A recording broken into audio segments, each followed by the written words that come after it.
I have returned! Oh, it's been quite a while since last time, but I've got some new experiences to explore, with a few others. So, out of the ashes with me, I think I ought to bring in this other fiery bird here. Look who's here! Surprise! For the record, I am not actually a phoenix. I just had to do that legal disclaimer.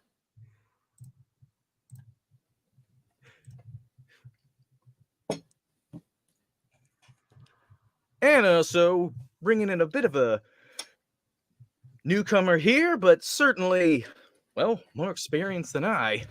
I'd like you all to meet. Hi. Well, The Iron Age Queen has graced us with her presence. Thank you. Thank you. I didn't pick that one for me, but everybody keeps calling me that for some reason. So I guess I ought to act like one. Maybe I need a crown or something, like like an iron one. That would be A queen does not choose her title; it is bestowed upon her. Oh, thank you so much. I appreciate that. How are you all doing, Lugs? It's so great to see you back. yes, I have, you can say, Watcher of the Damned or R.H. Snow here, but yes, My friends call I've me had a seat warmed for her for quite some time now. I kept my word; she was going to be here. Having a bit of audio trouble on my end. Let me see if I can fix this. We also we actually blew a breaker here, so any minute now, we'll find out. Watcher, like you need to upgrade those. I told you, upgrade those circuits. They can't handle so much awesome. I literally was just giving all of a sudden everything was weird, and I was like, what?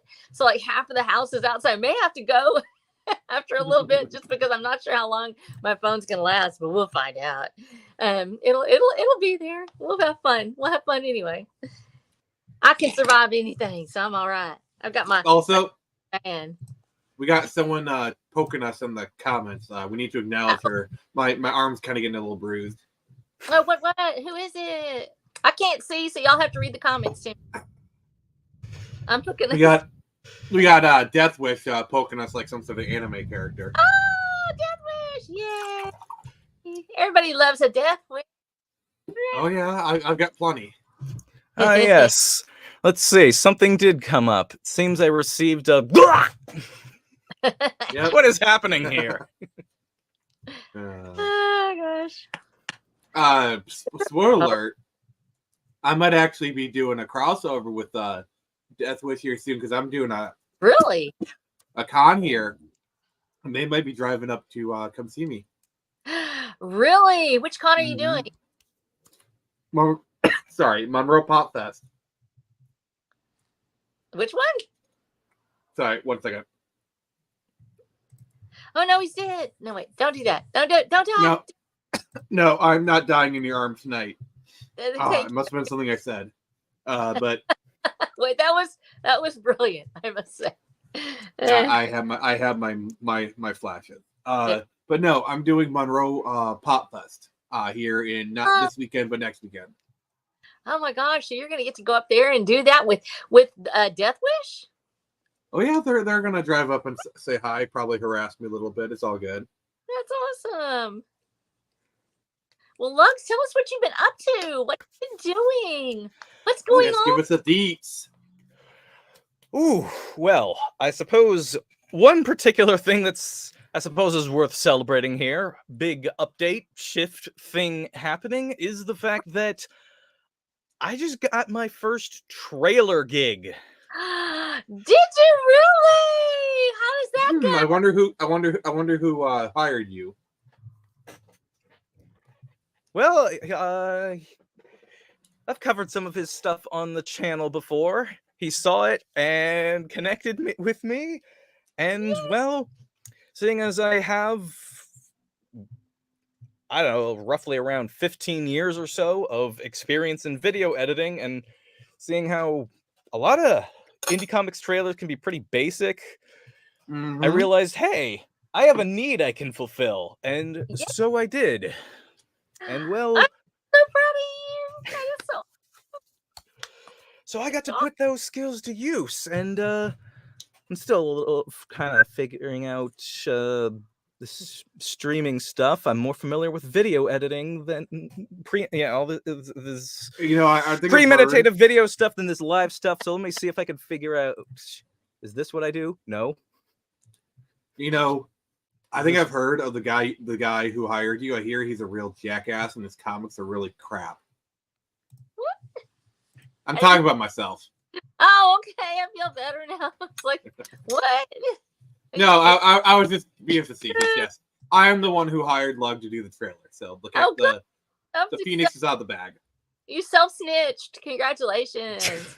Well, technically, you're my second client. Who's your first one? Tell us. Is it a secret? Is it big? Well, that's what I'd like to show, but I'm still trying to figure out how do I share anything on my screen. Oh, it's exciting. Lug.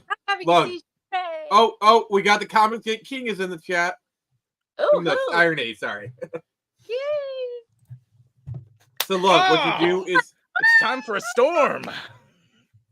So what you do is you hit present. Oh, that. And then you do.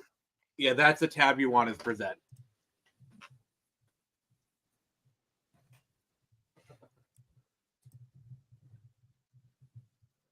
This is exciting. This is like the first time that you ever like kiss somebody or you actually like catch a squirrel with your bare hands or something. This is that moment. What? Never forget it. If you've never caught a squirrel with your bare hands, it's exciting. You got a little wild animals, you grab them and they bite. Is that something southern that I'm too northern to understand? Probably, maybe. They're really hard to catch. Oh, look at this. What is it? All right, so I will it's coming say, through. The most southern thing I've ever done is when I was visiting some relatives in Kentucky, we went switch hunting with we went bear hunting with a switch. Oh my gosh. All right, Snow knows exactly what I'm talking about. Oh, jeez. If you hadn't been snipe hunting, then you hadn't done anything though yet. Well, speaking of southern, what could be more southern than a gecko in outer space who's a cowboy in space? Yeah, raising capybaras. That is pretty southern. That is pretty dang southern. So, for my first ever comic trailer gig, this is what I just got hired to put together. Gilly's such a great guy. I love Gilly.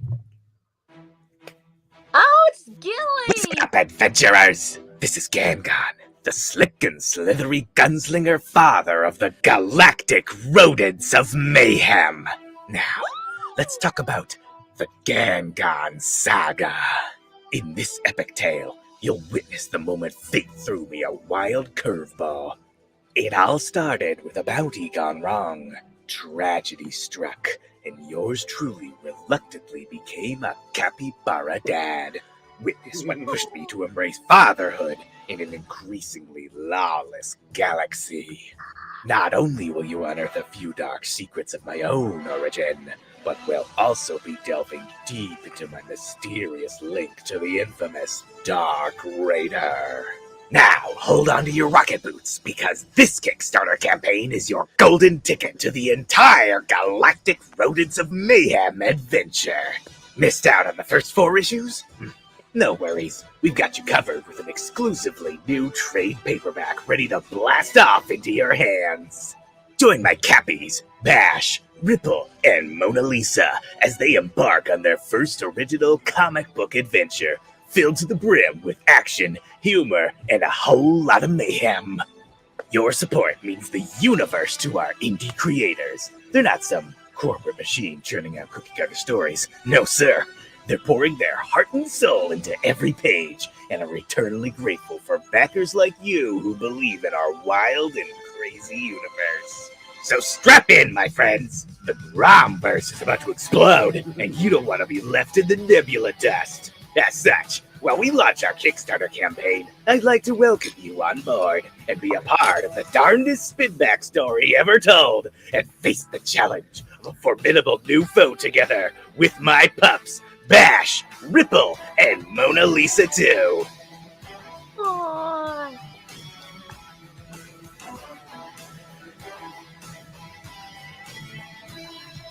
There's a reason we're always on the move. A reason I never shared. Da da da. Awesome. That was awesome. John, what did you think of it? Are you drinking All right. coffee? Stunned you so much that you couldn't talk anymore? Yes, he's probably drinking coffee. I mean, the guy's blood is coffee and fury. Like that. That's literally what John is made of. That's the truth. Yeah, John made me a little trailer too. It was supposed to be a review, but he put the trailer at the beginning. I was like, oh, I got a trailer out of it. Okay. John is like an awesome dude. He's been blown the frick up, and I could not be more happy for him. I know. The whole Iron Age is getting crazy out there. Do you see all the mayhem and excitement and adventure that's accompanying it? It's extraordinary.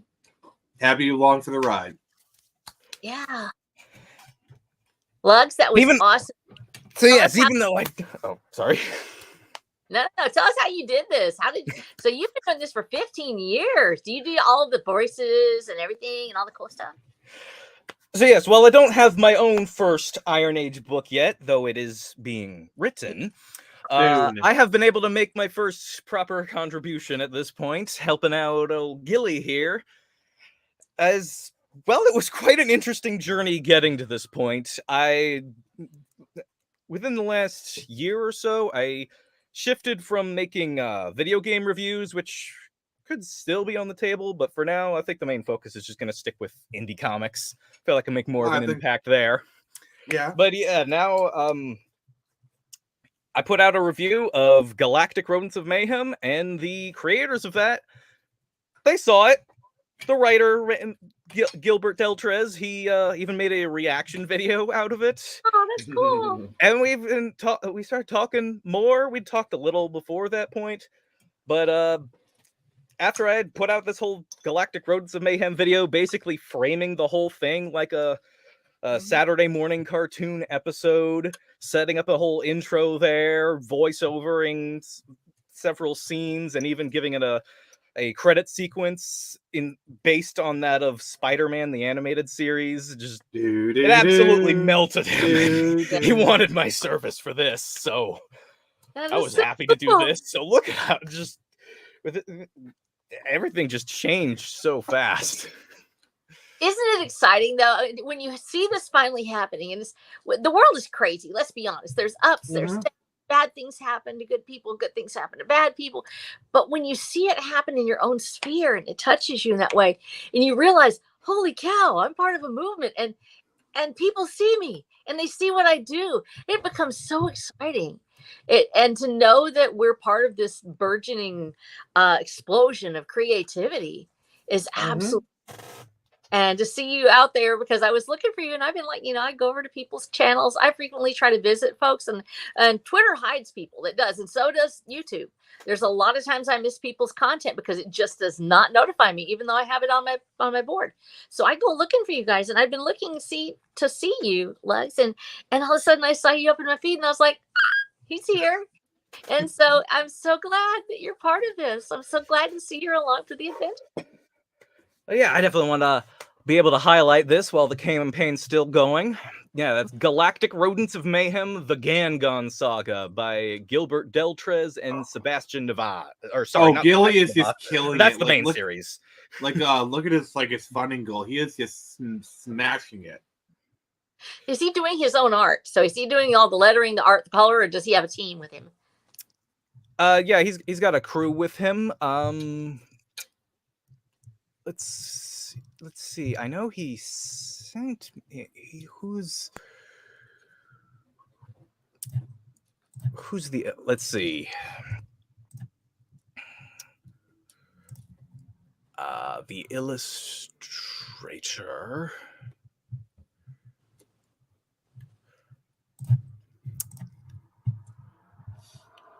Let me see. Where is? Because that's one of the There's the there's the digital. Finding people that will actually work. Okay, the digital copy I was sent only has the story pages themselves, so I can't see who the illustrator is. Does the Kickstarter page say? Kickstarter page will usually have it on there. Yeah. Unless they don't want them to steal their artists and letterers and colorists, because everybody knows it is really hard to get that. You can find great people, but it's hard to get them sometimes to work together and to be on time together. Tragedies happen, things take place. Sometimes Yeah. the Yeah. picture. Snow is.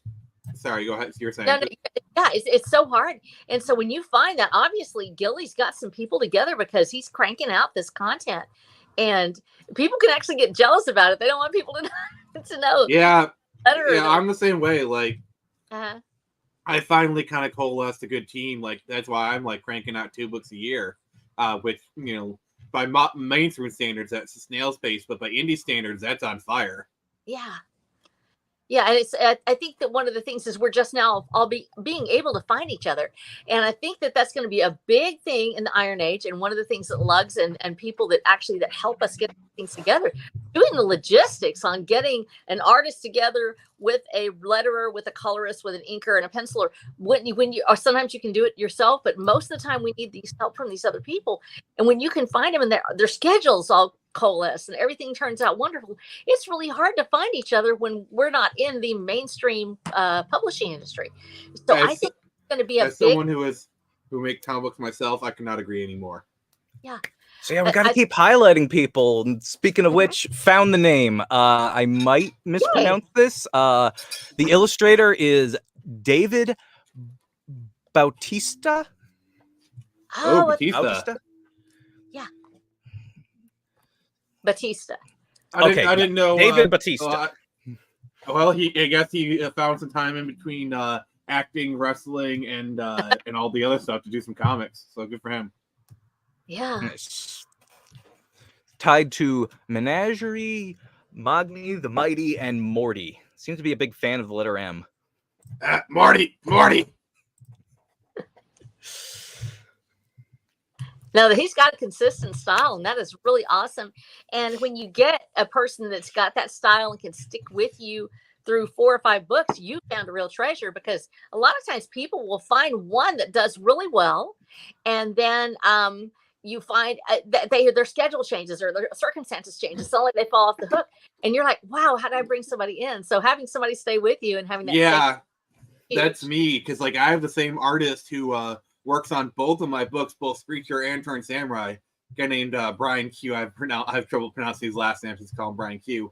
And I've worked with him dang near since the beginning. Like, he started out kind of finishing Turned Samurai issue 1, and then from then on he worked in. He's done all of Screecher, and we've really evolved. We've gotten better at working together. I brought in an editor, Nefarious Watcher, Neff. He does some stuff. He works really well on the team, so he kind of keeps us honest, and he kind of points out stuff that I miss, so like the book's quality kind of go up a notch, and we all work really well together. And I'm just kind of build off of what Watcher is saying. I'm just laughing at what John Douglas is saying. Fighting with half of writing Twitter. No, John, you're a dude, and evidently that's what dudes do. I don't know. Are y'all John? This is well, I think he's gone by now, but like, oh, is he? He's this. Well, he's the next comment. He said he had to go, but like, I mean, John's the kind of person where he says the stuff that people don't want to hear, don't want to acknowledge, and when they hear that, they will naturally push against it. Like for example, sounds like Tyler. That's true. I'm not touching that. I am not touching that. But anyway, like look at what happened with Rotten Tomatoes today. Like, came out. Oh, they've been manipulating the score. No shit, what? Sherlock. We've known that for years. Oh, tell me about this. I haven't seen it yet. I have not been on Twitter. I did a bunch of posts and reposts, but that was all I've done. I haven't checked any of my messages. Apparently, it's come out that a PR firm has been manipulating Rotten Tomatoes. No shit. The thing we've been saying since like at least 2019. I mean, when they disabled the audience score for Captain Marvel after it takes a nosedive, I mean, seriously.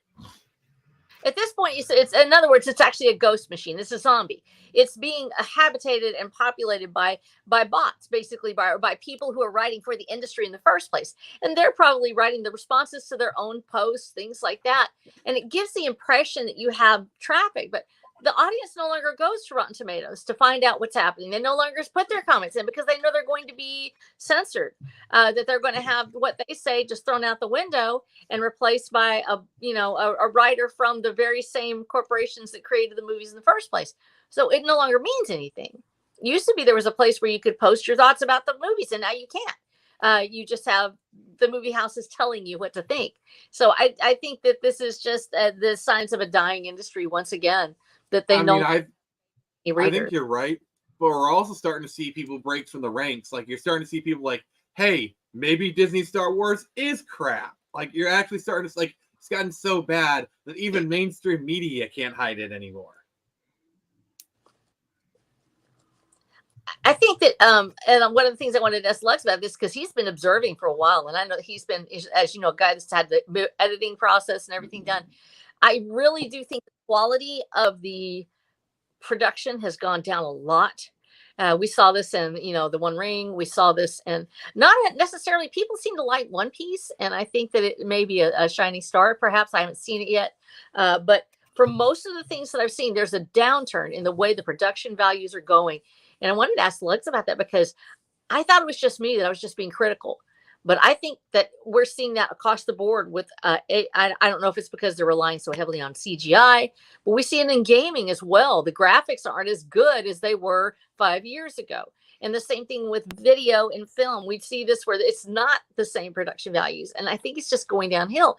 And I don't know if it's because they're relying more heavily on AI, if they're relying more heavily on CGI. I don't necessarily think it's the fault of the artists or the writers. I think that this is because they're doing it by committee and creating these horrible mismatches that really don't have the heart and the soul that they used to have. I mean, committee is like designing by committee is definitely part of it. But like the key to CG is money and time. Like that is the key. All right. And you need both. And the problem is modern movies have been robbing both. Like they've been giving less money to these CG houses and less time to do it. Like Disney is notorious for that shot that you completed 6 months ago that we told you was completed? Oh, we need you to redo it all again because the producer wants the shirt to be red instead of blue. Can you just completely redo everything? Yeah, that's just what I was about to bring up. That's why it just everything just keeps getting worse because they keep rushing to redo shots over and over again, even regular props. Like there was that infamous comparison shot from I think it was Secret Invasion showing that Samuel L. Jackson is just sitting on a chair at a green screen holding half a gun prop, and the rest of it is CGI, and the desk next to him is CGI, and the wall is CGI, and the lamp is CGI, and just 3/4 of everything on screen is CGI, and it keeps getting micromanaged over and over and over again. That's why you're getting a lot of really flat lighting as well, because they have to have completely neutral, bland, flat lighting to account for everything possible instead of specifying it for whatever's needed. Yeah, and it's when you go back you'll go back 10 years to movies like Pacific Rim, Man of Steel, and the CGI just blows out of the water. It looks honestly, Pacific Rim looks like a movie that that'll be coming out in 2030 at the rate things are going. A movie 10 years ago looks 10 years ahead of current CGI. There's a reason why also, because CGI, we think of it as being computer generated, but it had a human at the helm. Now you come forward 10 years and we find that a lot of that actually is AI driven. It's already into the software. So they're simply letting software render instead of actually having an artist come in and work the CGI. And I think that makes a huge difference. An artist would come in and they would make it more noir. They would look at it and say, how does the human eye behold this? How do we see it? How can I make it more dramatic?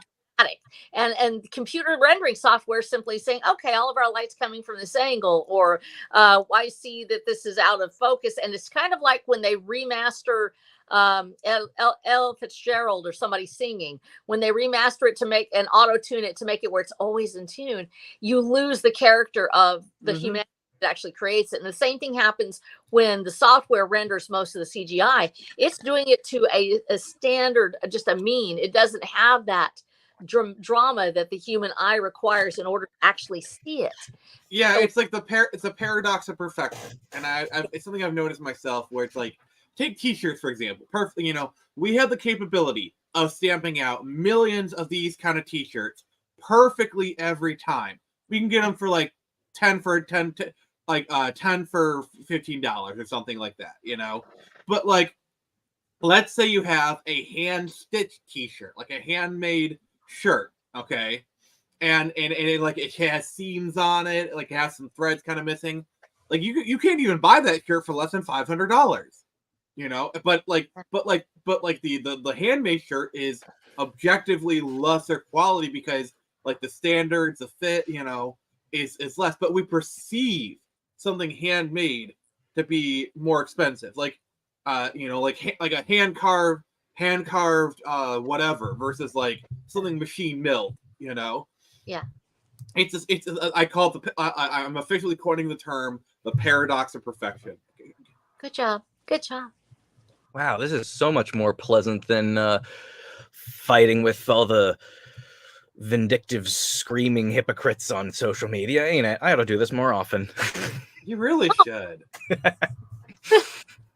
Well, I think that is we're making human touch, and I think that there is a lot to be said for that. I'm a creator, so I create, so I have that sympathy in some ways for when I look at writers and artists, and they're saying, "Well, I give you an idea, but you put it through a machine, and now you take it to a committee, and it comes back and is spit out, and it's nothing, and the human spirit is being diluted from each piece and being created in the image of what the inputters and the software writers and the committees are putting into this machine, trying to get it to crank out what they want.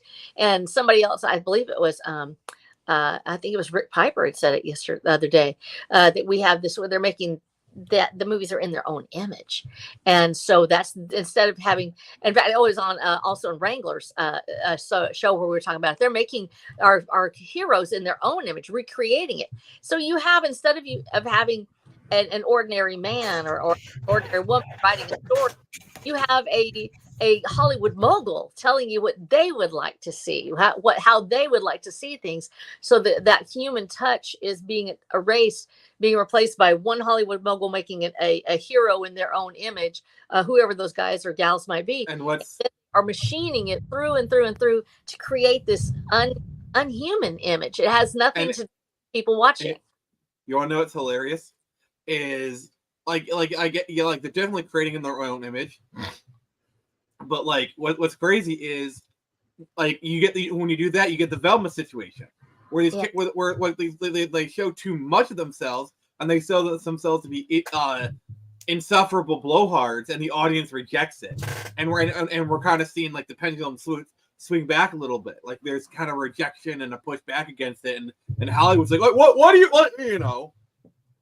Well, and I think that's part of that whole journey that we're taking, is we're finding out what can machines do, what can computers do, and we're saying, oh, I want to try this, I want to look at this thing, but without that human knowledge, I don't know how to say this in a way that it makes sense for the average viewer.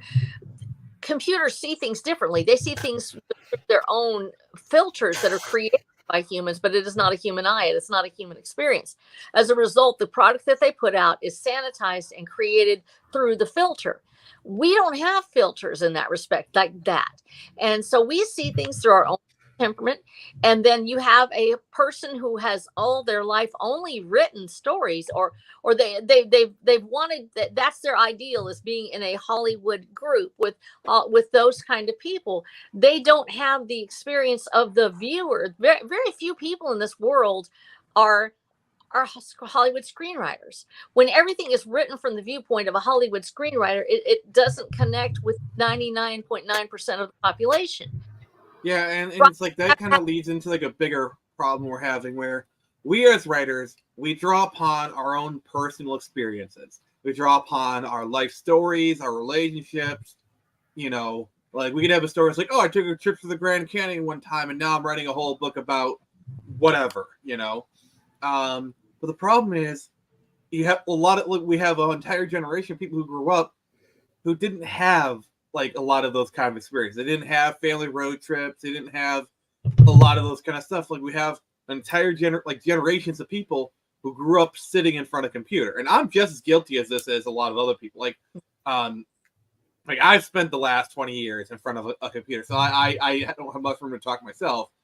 But like, you have a lot of people who don't have those kind of experiences. All their experiences are what they see in this 16:9 aspect ratio, or 4:3, depending on how old you are. And it's like so with the and I think this is really reflecting upon modern writing, where these people aren't calling up their experiences, they're calling up tropes. Like they're like that's why we've really seen the explosion of trope analysis in the past 10 to 15 years. It's because people are relying more on tropes to tell their stories rather than personal experience. Tropes are born out of the commonality of the human experience. Plain and simple. Yeah, now it's at the point where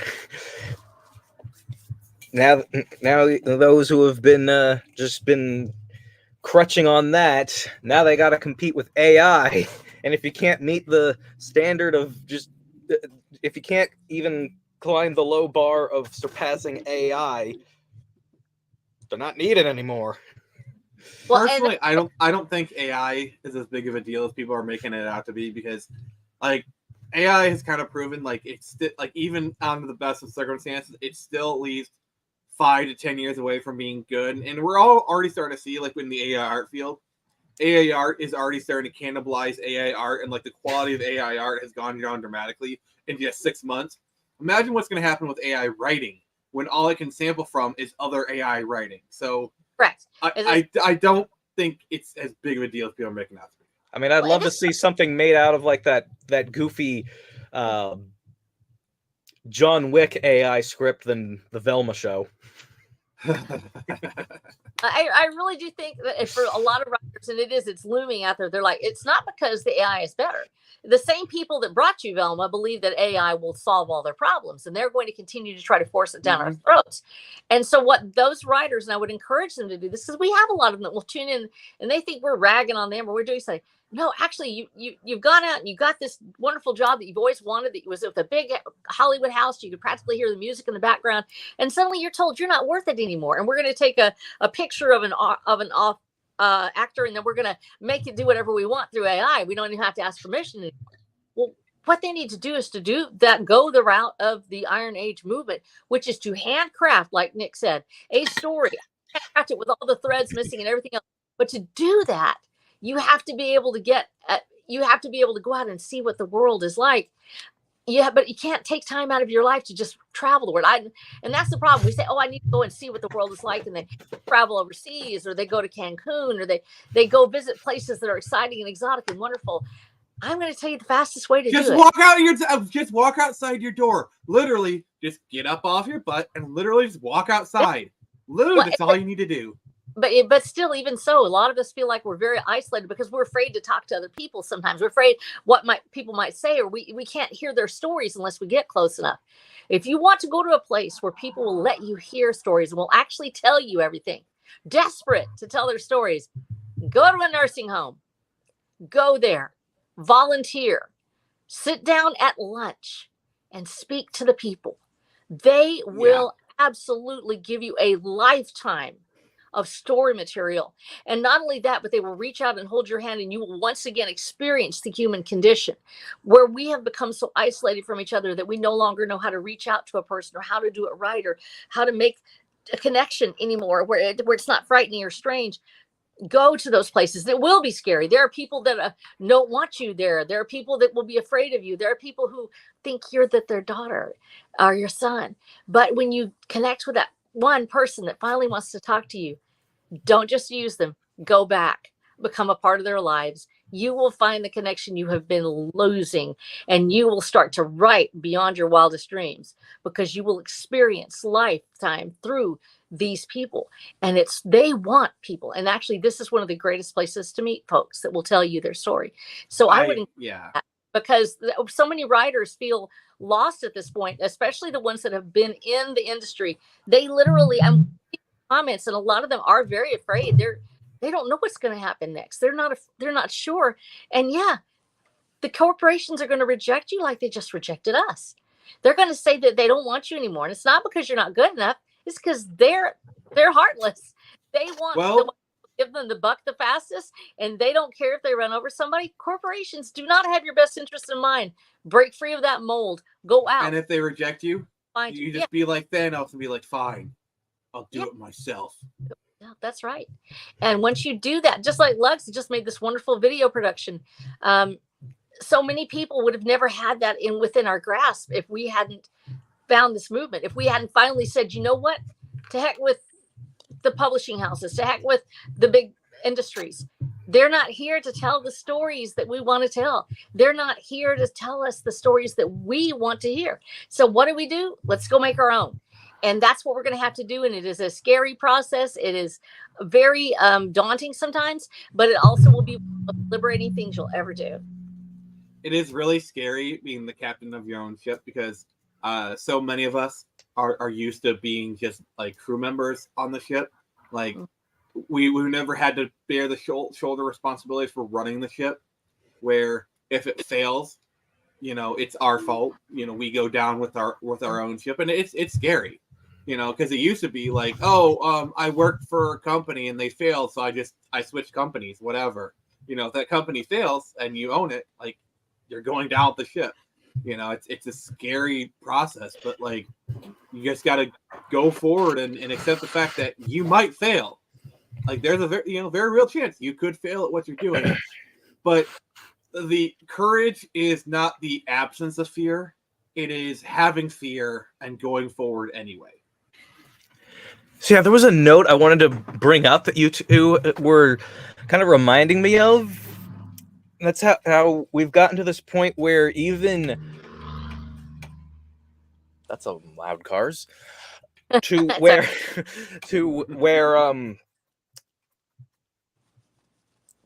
highly accomplished figures in film and television, such as Lauren Faust, I believe Craig McCracken, and even Guillermo del Toro have all been talking about publicly how they have been spending, I think, about the last decade or so trying to pitch original projects, and they keep getting turned down because studios keep telling them they just want to work with some pre-existing franchise, and even with such big names as them, they don't want to bother making anything new because they can't guarantee an audience in their minds. I'm just and they see, and it's just kind of sad seeing like Del Toro feeling like he's at a complete dead end or something, and I'm just like, dude, you have more than enough pull to start your own studio. Please do it. I would love to see that. Well, and of course, go ahead. It is about the fear, because and the fear is well founded.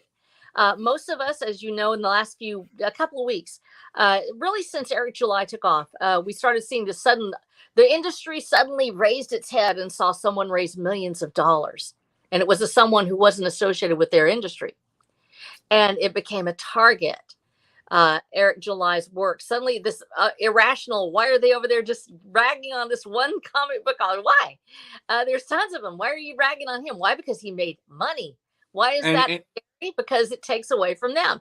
And so not only that, but you're also seeing a lot of other people jump in the game. Yes. Like Andrew Tate would not have made his comic if not for Eric July. I guarantee with 1,000% certainty he saw Eric July, like, and Andrew Tate was like, oh, I bet that, if that N-word can make $1 million in comics, so can I. Well, that's the thing. You see a lot of people jumping in, but you also see a lot of people. We've seen an uptick in attacks on indie creators. People are suddenly being targeted through legal means. They're being targeted by online harassment. They were just like, "Oh, you're a grifter. You're asking for money." What? It's like, yeah. The worst thing a crab can do is attempt to leave the bucket. Like, and the thing is, this is not just like it's crab in the bucket mentality. And you don't just see this outside the industry. Like I've seen this in like the indie space. I've seen this in our own spaces where you have like these little cliques of people, and like one person, tries to break out of it. Suddenly they're like, "Oh my god, this person's bad." Trust me, this first-hand experience right there. Yeah, well, It's an age-old case of the old media attacking the new media. Like before this, it was television coming after YouTubers, and before that, like way back in the 1960s, you had the radio industry putting the television industry on blast. That was, as I understand, that's where the whole rhetoric of watching TV will make your brain melt out your ears stuff came from. It's always the new media that gets attacked by the old. Because just think about this for a second. And there was a point where ragtime was viewed as the ill of society. Ragtime. I could listen to rag. I first heard ragtime from Roller Coaster Tycoon. I know. Well, I love okay. First off, shouts off to your superior gaming taste, Lug. Yeah. Well, I reviewed it. That was like what, my 5th one. Oh, wow. Roller Coaster Tycoon 2 is like one of my favorite games of all time. Well, here's the thing you want to ask yourself. What did happen to those industries? What happened? They didn't get better and people accepted them. The corporations bought them. The corporations bought them and then took them over. So what can we expect with the Iron Age? We can expect the corporations to try to buy us and take us over. How do you fight that? Well, first of all, you have to say to yourself, I'm going to remain independent. Everybody has a price. It's true. What is your price? Sometimes your price is your family. $1 billion. But that's the thing. When everybody starts to say, okay, my price is this, and if they can't meet your price, they shut you down. What if you just can't be bought? What if you just decided, I love my story so much, or I love my art so much that I want it to be out there, and I'm going to share it? The chances are you're not going to, there will be somebody who will make $1 million. There'll be several people who will do very, very well and will make a living. Mm-hmm. And then there are those who are going to have their works discovered based on the merits of it. You have to get that printed media out there. You have to get the actual product in the hands of the viewers and listeners. You have to get your music in front of a live audience.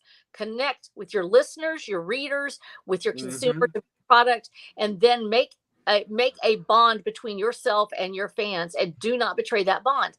Eventually, those people will carry your legacy forward. If you sell out like TV did before it, and like YouTube did before it, like Twitch did after that, you're going to find out that we're going to suffer the same fate in the indie industry. They are going to buy up whatever hub we have. They're going to get rights to whatever name we can find, or they're going to move into positions of leadership, which is what has happened on Reddit. Watch what happened on Reddit. You used to have millions of thousands, approximately of little subreddits that were each run by their own group. Now on Reddit, you have maybe 5 people that are super moderators that run almost all of the Reddit, just like you do with Rotten Tomatoes being run by a corporation. Rotten Tomatoes was run by people who wrote the reviews. Now it's run by a corporation. They're going to try to do the same thing to us. Look at what happened to Tumblr. Tumblr. Tumblr was a thriving platform for a lot of people, not my kind of people, but for a lot of people, it was a very thriving platform for artists. And then they made some very key poor decisions, and basically you had a mass exodus on Tumblr. Well, the poor decisions are usually greased with money. And that's the thing to remember. The same thing is happening with DeviantArt, and I love DeviantArt. I've got an account, but they're feeding our art into the AI machines. Now you have this. So what can we expect? We can expect the same thing unless we stay decentralized. And that's what it's going to take, is each one of us running our own ship, being willing to take that risk, and being willing to be our own author, our own artist, our own videographer. We have to do it ourselves, and we cannot be bought. If we can be bought, we can be sold. We should do it. We have to learn. We have to realize this is going to happen to us too. We're not better than that. Unless we decide that we are going to stick to what we love in the first place. Write your story, make your art, create your videos, say your mind, and do not let yourself be sold to the highest bidder. Do not let it happen, because otherwise this movement will become like every other one before it. And we have a chance to finally break free and make the common man a voice to be reckoned with. Who was it? Was it Walt Disney who said, I don't make movies to make money. I make money to make movies?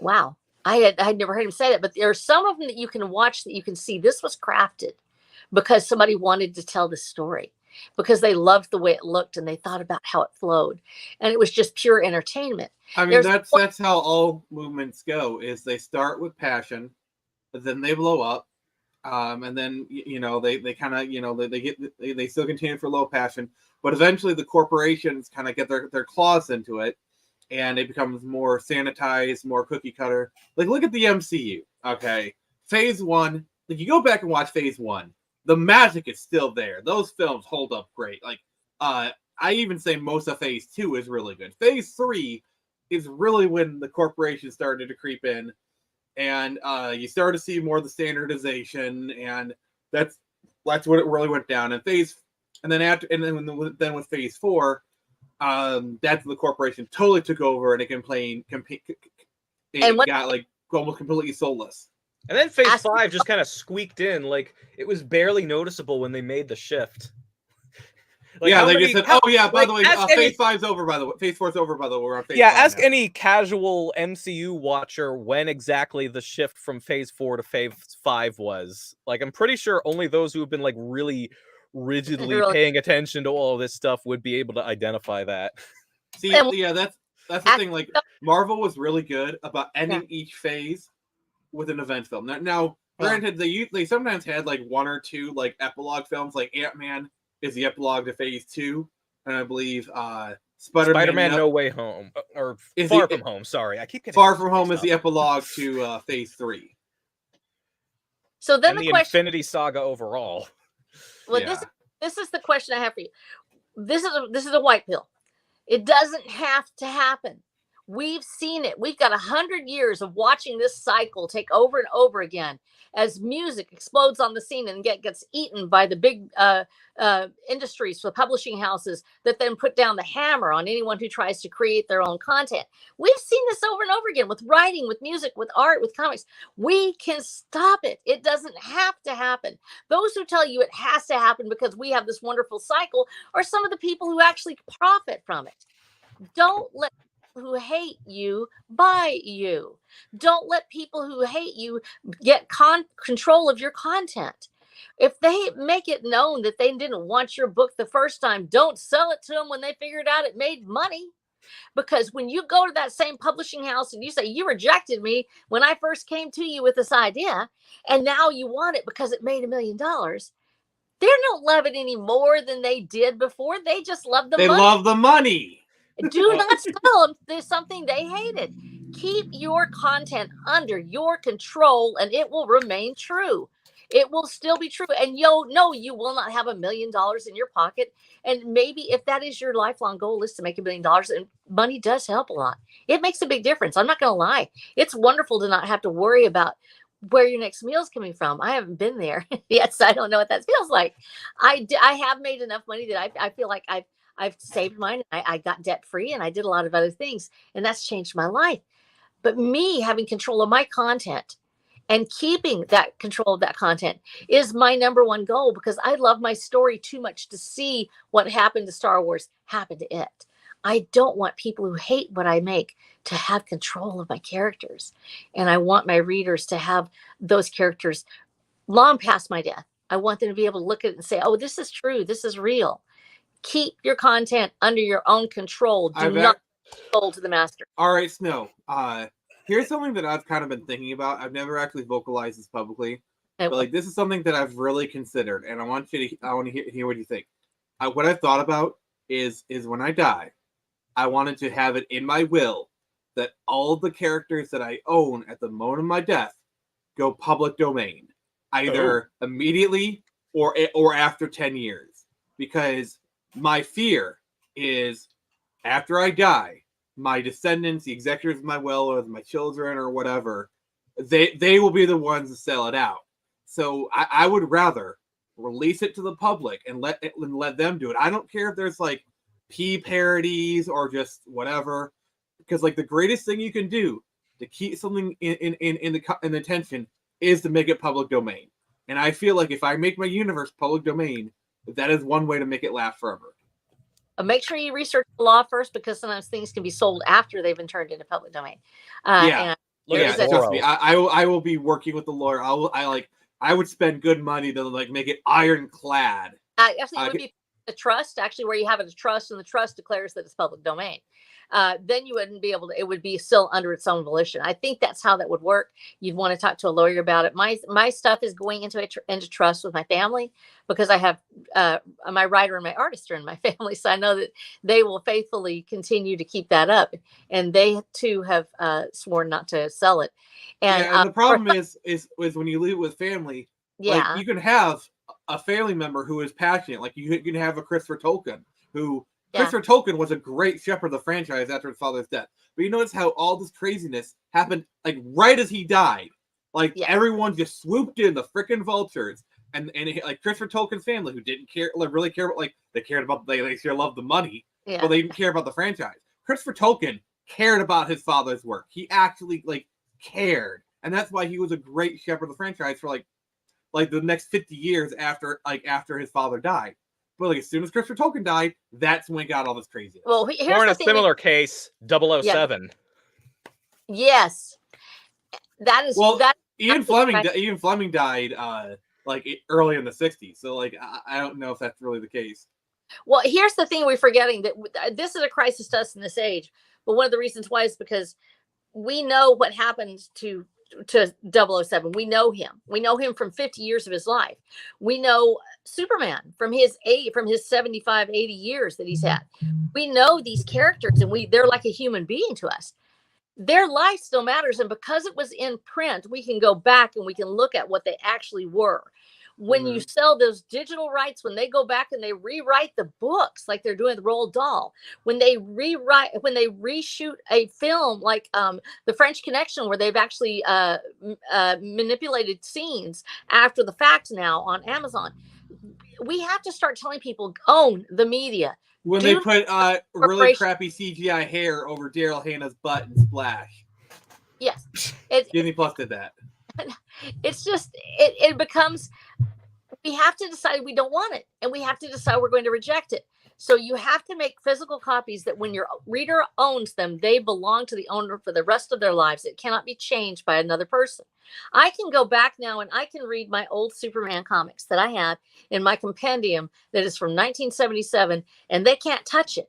It's at my house. Unless they come and burn my books, they're not going to get it. They're not going to get my King James Bible. They're not going to get my original Star Wars set trilogy that I have. They're not going to get it. They're not going to have that, and they're not going to be able to change it. We have to encourage our readers. Yes, it's wonderful to be able to download books. When you find something you love, go buy it in physical media. Keep it like a treasure. You will be able to read this, and no one can take it away from you.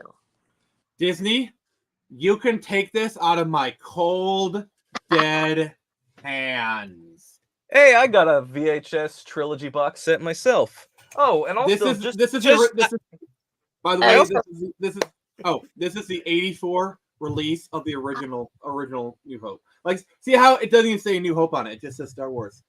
Yes. I even also just I just got the new Common America omnibus in the mail today.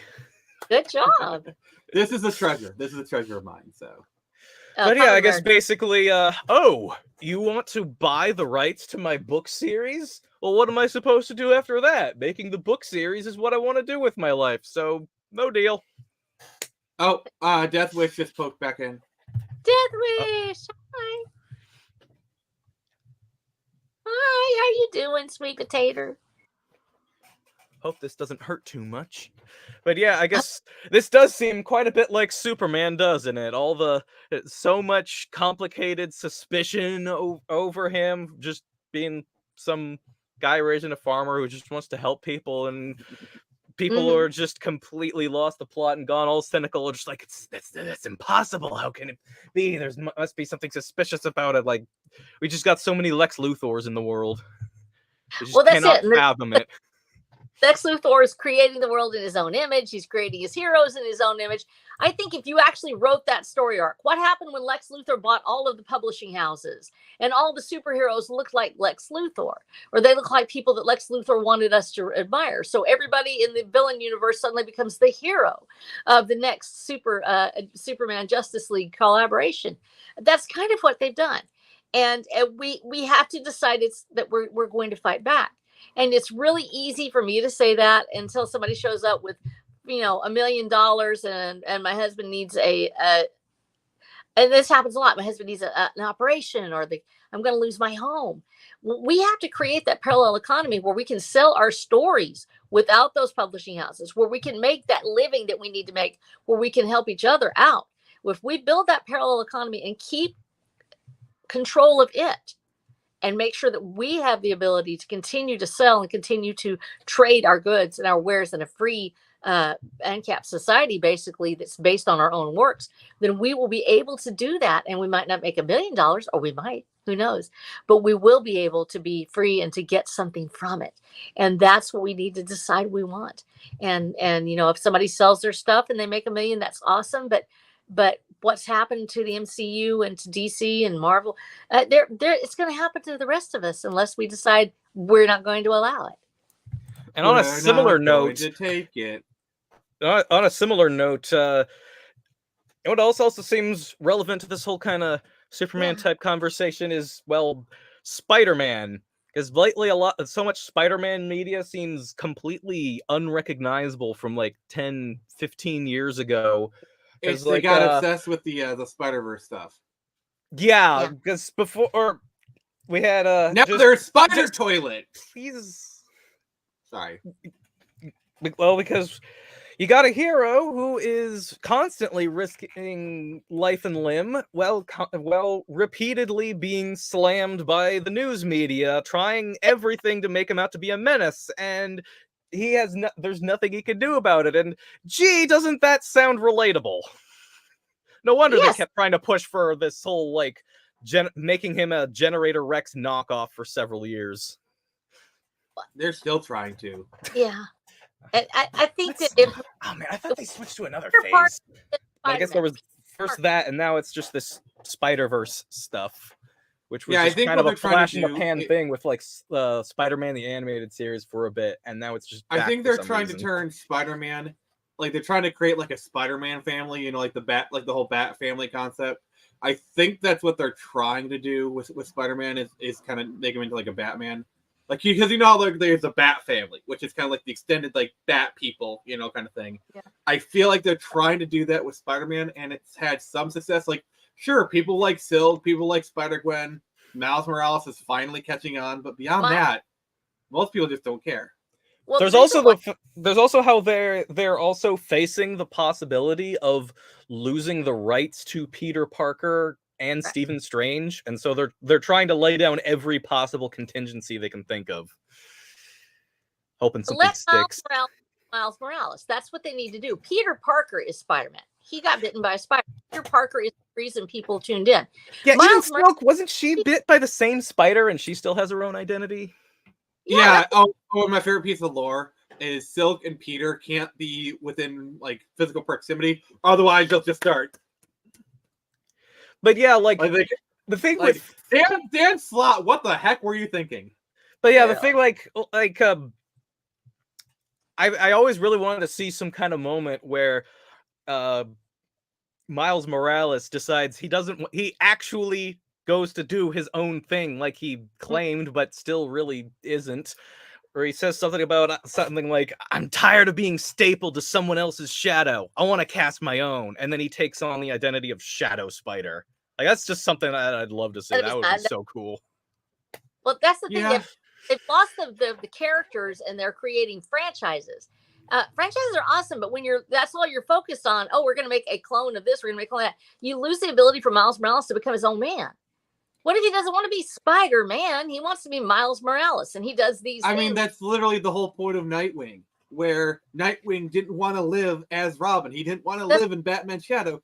And it's like, you have this template. Marvel has this template. It's obvious they're trying to like do the Bat family stuff, but like they're not understanding where it's like, you can have Batwoman, but she's still her own character. You can have Huntress, who is still in the Bat family, but has her own character. You can have these characters be similar. You can have something Spider, and it can be fine. You can have them wear the Spider symbol, and it's fine. But like, you still need to make them their own distinct character. It's like they want to do the Batman, but they're not really actually knowing what actually makes it work. Solid Snake is a literal, actual clone of Big Boss, and he still has his own identity. No excuse. That's right. I think that because it's lazy. That's actually what it is. It's lazy saying, I want to rewrite Batman the way I want him, but I don't want to, so instead of having a real character that goes on their way, in the case of Batman Beyond, where you actually have this guy's trying to, the idea that Bruce is this older man who's trying to make it, trying to teach things, it becomes a relationship between him and his protege that he's trying to pass this on to. But this protege has his own way of doing things. He's not Batman. When you're trying to destroy a character, you go back and say, I want to take this down and make people hate him and make all these things. That's when they go in and literally say, here's your Superman right here. And you change up everything about him and you make him where people don't even recognize him. And you say, here's Superman and I own the rights. And this is who I say he is now. And that's why that's being done. It's not because they're just wanting the money. It's because they don't love these characters and they want to rewrite them in their own image. Once again. Yeah, this is why I think the more modern Miles were like, so my experience with Miles is the video games and the movie. Okay, so that's the frame I'm talking in. And what I like about like this version, Miles is basically Robin. He's the Spider-Man Robin in this universe. And like he's off in Brooklyn, which is a little bit Pete away. Like, yeah, Pete can swing there in like 15 minutes, but he's not immediately variable. So like it's enough of a distance that like Miles can be his own person. Spider-Man's, there. And he can mentor him, but it's also like he wants to be his own person. Like, yeah, you're a Spider person, but you need to be your Spider person. That's what I really loved about Into the Spider-Verse. Is the whole message was do your own thing. Like you can't, you don't have to be us, be you. And I freaking love the message of the first Into the Spider-Verse. You know what? It's a comparison I've been thinking about. He has to be his Spider-Man. Yeah. You know what's a comparison I've been thinking about? What's that? My Hero Academia. Can you imagine how ridiculous it would be if Midoriya decided he wanted to be All Might? That would just feel so hollow. It's so much more they handled a similar like passing the torch idea, but did it in a more nuanced way, where the more ethereal concept of being the symbol of peace is transferred over, but he still has his own name. He even starts out with his initial prototype costume is just kind of a knockoff of All Might, but then he starts figuring out more, doing his own thing as he completely overhauls his headgear and everything, and he takes on the name Deku instead, taking something that was supposed to be an insult and then just owning it. And then, of course, there's the bit where he figures out he's much better at kicking than punching. There's just all these little things that start to add up as he takes inspiration, but becomes something wholly new. I think that would be totally lost if he just decided, I'm All Might now. That just wouldn't ring as well. Yeah. Think about the actual message of that, though. That actual message being you start off by emulating your heroes, and then you find your own heroism. You find a way to do it, and you say, "Well, I'm not Superman, but I'm myself. I'm Nick. I'm Rebecca. I'm Lux. I'm who I am. How do I achieve my own potential?" That is the cult of individualism, which has been so incredibly fruitful over the last hundreds of years. And they're trying to crush this down to where you must become a clone of your emulate, but you will be the clone that we tell you to be. And so they erase anything that they don't like about that hero, create it in their own image, and then say, you must emulate this. You can no longer go your own way. You can't be your own character. You have to say you're this thing, and then you have to do as we say it is. There is no character growth. There is no individualism. There's simply cloning, and we're going to update it for the modern age, but it's not really updating. It's just erasing the original character, using the name, and then saying, this is your hero. Make it just like we tell you. The whole skin suit mentality. Yeah. Yes. Or as I like to call it, pulling a yo-yogi. Ooh, really? Yo-yogi? No. Tell Okay, so I'm sure you both know who Yogi Bear is in at least some fundamental sense. Hey, Boo Boo Bear! Yeah. Well, in the 1990s, there was a reboot called Yo Yogi that tried to be hip and cool and radical and What in the updated poochie Yogi is Bear for the, at the time, modern audiences of the 1990s, and it was dated on arrival. Well, the older, supposed outdated cartoon from, what was it, sometime in the 1960s still remained timeless and is still remembered far better than the attempt at updating it. And that is what we're seeing over and over and over again, with people who can't tell the difference between between a timeless classic and the concept of something being outdated, and they think that they're bring about some kind of update, some kind of upgrade, but they're just making another Yo Yogi. Is that where the Simpsons got like the whole poochie concept from? Oh my gosh. I think that's I don't know if it's supposed to be a Yo Yogi reference specifically, but yeah, that is I'm pretty sure that's the basic gist of what that was doing. Oh dear God. And Poochie died on his way to space. Aww. Rest in peace, Poochie. Poor Poochie. He hardly knew ye. Well, and once again, we're talking about that. Let's look at some of these things that they're trying to, update and fake. When we talk about updating certain things, why aren't they touching Futurama? Because it stands. It absolutely stands on its own. I really don't. Also, Matt Groening would skin them alive. Well, this is when you have great characters and great content, you want to allow it to be itself. That story was at that time in that place for a reason. It's okay to retell stories, but say, hey, I'm going to retell it and we're going to change it this way. It's not, you don't take the old one off the market. You don't make it unavailable to consumers at that point. You don't take down everything and say, this is the way we're going to tell this story now. Be honest about it and say, I wanted to say, what if Superman did this? And if people don't like it, then you say, oh man, I guess they didn't like it. Maybe they'll love it. Maybe you never know. There is a way to retell a story, but we have to be honest about why we're doing it. But when you have great content, whether it's King of the Hill, Futurama, Yogi Bear, in this case, the Flintstones, any of those things that become a capsule, Jetsons, anything that's a capsule of that time and that place loses its part of its identity when you want to erase it to create the new version. And I think that's really where we are losing a lot of it in the current culture. It's not just because they're updating it, because updates, everybody's been that, but nobody's ever gone out of their way to say, oh, you have to believe this now. The old version is bad and the fans are horrible. We want you to accept this now, and we are going to disavow the old Batman or the old Hulk or whatever.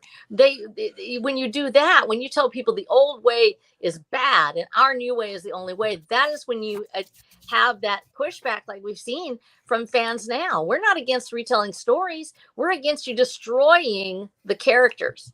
You know what modern film I really, really appreciate? Which one? Puss in Boots: The Last Wish. This is a film that embraces fairy tales so much. Like, sure, it spun off from Shrek doing things in a kind of satire way, but then Puss in Boots goes and pumps it up and embraces them, as opposed to how modern Disney kind of stuff is all like, you still like fairy tales? Ew, gross. Like, I mean, Puss that's in really Boots is not like that at all. It doesn't act like you're somehow lesser for appreciating them. Yeah, it still runs with a similar Shrek franchise in general. Really, like, yeah, it's like Shrek. It's like Shrek. It does still run with the same kind of idea of the happily ever after. You might have assumed it didn't quite go the way you imagined it did, but we're still going to do something really cool and fun with it. Well, the whole Shrek universe, remember, is actually built around the premise. There is a thread, a huge, deep thread of satire in it, of actual satire that lampoons the corporations which buy these things and fronts the entertainment. And it creates this anti-hero basically in Shrek. He's going against the storyline. He's going against what's being marketed. And as a result, that Puss in Boots stays true to that. And it actually, that's the reason why when you watch it, it's something brand new. It's something that's created perhaps by a new team, but with the same spirit of Shrek in the first place. There is this sort of corporate establishmentarianism greed that sometimes we see in the entertainment industry, and it still lives in Puss in Boots. The same thing occurs with One Piece. There's a big controversy over whether or not it's bad because it was too faithful to the original telling, and fans love it, so it must be bad because they did that. That's so anti-logical. There's nothing that speaks worse about a corporation than when you pay people to come in and criticize a new film that does well because it tells the story properly. That's where the writers got it right, and the artists get it right, and the videographers and everybody are doing a great job. And you see a big corporation coming in to put out a review that it's too faithful. And what's so great? Good. What was so great with Shrek is it didn't just stop there. It didn't just stop with like tearing down what's stupid and making fun of it, but it also had something to construct and lift up with like how being all about how Shrek ends up being someone who finally learns to be loved and then love as well. I think that is and that's the reason why it's Shrek is loved by men and women for a reason. A lot of times we don't come together on romance. We don't come together on other things. Shrek is loved because Shrek is this absolute, not a loser. He's very much a dominant alpha in his own realm. So Snow, what you're saying is Shrek is love, Shrek is life. Yes. But sorry, I'm sorry, I know you're cringing right now, but I can help myself. But yeah, like even in universe, which is like particularly exemplified with the whole really, really line, which starts with Donkey, he passes it on to Shrek, and then Shrek passes that to Fiona by the end. Yes. Shrek grows it. We love Shrek. He is a character that we love. If you did to Shrek what the MC Universe did to the Hulk and the She-Hulk, then people would be horrified because Shrek, we love Shrek as he is. Shrek would remain himself even as he's grown. He's still Shrek. He's still who he was. And we love this character. And keeping it that faithful is what has allowed that whole franchise to remain at the top of most people's lists, because Shrek the writers and the creators have remained true to his character. And they've kept him as he is. A terrible tragedy could befall Shrek, and he would still be himself. And I think that we love those things, and we reward that. And I think that an industry that says, "Oh, well, you can't do that," that we want to do that too. We actually need to be able to create our characters that are loved so much that people actually have a visceral reaction if something happens to them, if something doesn't take place. We need to pick up that thread and say, what are the good things that we love that have remained good and true?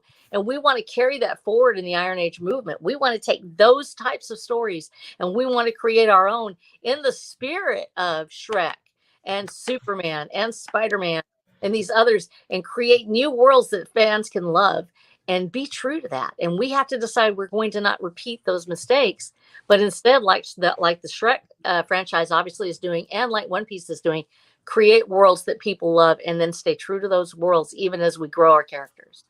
Yeah, yes. I guess like Shrek is pretty relatable, honestly. This whole idea of him just being expected by everyone to have to follow and fulfill a specific role that's been imposed on him, and he's just no, I will be doing my own thing, whether you like it or not. Why Shrek has never really dropped out of the public consciousness, even though like Shrek is very much a 2000s property. Like most people dropped off after like Shrek 2 or 3. Like as most people, they've never probably even seen Shrek 4. Yeah, that was way back in 2010. Yeah. So Shrek hasn't really released new content, the mainstream, but like everyone knows Shrek, and like most, like you show a picture of, like they say, who is this? You ask you put a picture of Shrek in front of a 6-year-old, and you're like, oh, that's Shrek, you know. And he's a character that like really has remained in the public consciousness all this time, even though he's not really actively putting out mainstream stuff. Like like obviously The Last Wish came out, and there's been other Shrek properties, but he hasn't really been mainstream in about 10 years. I think that's actually one of the lessons that we need to take away with this too. When I want to watch Shrek, I go back and I watch Shrek 1 and maybe Shrek 2, but I watched the first one.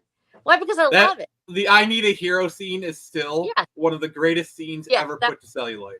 Yes, and so you have this character that I love, I go back and I watch that one, and to try to beat it to death over and over again. I want to watch Casablanca. I am going to go back to Humphrey Here's Bogart. looking at you, kid. Burton. I'm not going to watch the new one with that same passion. Why? Because I love Casablanca.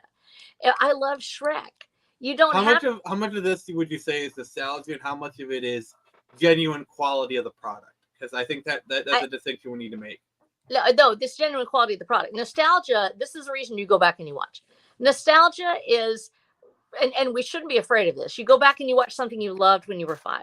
And then you watch it again and you're like, oh, this is garbage, but I loved it. So you embrace the fact that you loved it because when you saw it, it was what you needed at the time. When a quality product is there, you can watch it again. It's still great. When you read something that is a great story, it's still great at the second and third time you read it. That was that way for me. I've read Lord of the Rings probably 4 times. And yeah, I will say some stuff, the nostalgia is so strong that you can watch it and realize, okay, this is crap, but I'm loving it anyway. Like I go back and watch the original season of Pokemon. That thing is rough, but I just get so overloaded with nostalgia. You know, like the music, the sounds, just everything. It's just like, I don't care if this is garbage. I'm having so much fun. That's it. Well, because you know the difference. You know the difference between nostalgia. It's okay to say this makes me nostalgic. And it's okay for us to learn what the difference is. And in fact, we frequently get manipulated by corporations and companies because they know that nostalgia sells. And we need to say, hey, this is nostalgia. I'm remembering how I felt. That's about me. Nostalgia is about my Like The Flash was sold, I would say, largely on nostalgia. Like they were trying to lure in the 89 fans, which I gotta say that movie almost got me because I'm a big fan of Keaton Batman, and just like seeing the 89 like the scene where like uncover the 89 Batmobile and just like Keaton being Batman again, like that almost got me. But you knew what it was, and that's the thing. You knew that, hey, that's a great piece of nostalgia. Does this piece have the quality? That's something that only the viewer can decide. If enough viewers decide that's a quality piece, then we can say, honestly, yes, this is a great work. It's going to stand the test of time. Flash will not stand the test of time. Yeah, and an important lesson we can definitely be taking from something like Shrek is that, like, yes, it's fine if you're making a story where you're that's born out of rejecting and raging against what's going on in the mainstream. But as we see in Shrek, that's only half the equation. You can deconstruct that, but what are you going to construct after that? Well, that's it. That's Shrek doesn't just stop at deconstructing. It has something to construct itself as well. It does. It constructs this character in his world. And actually, his inclusion of Fiona in his life, that there are children there, Donkey actually becomes a part of his life. He may still be somewhat antisocial. He learns how to go out and fight it, and he still comes back home. He still shuts the door at the end of the day, but he learns how to be Shrek at a greater role.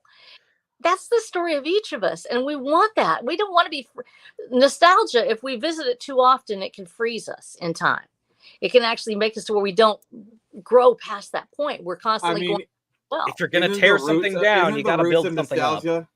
Like, isn't the roots of nostalgia is pain from an old wound? Like, nostalgia is meant to be, you look on your past and you remember how good it is, and then you cry because you are not there anymore. Like, that was the original intention of the word nostalgia. But it's kind of warped and twisted to where we look at it, we're happy, and that's fine. Like, it's fine to be happy about your past, but like we kind of want to crawl into those memories and just go into a little ball and just roll in it.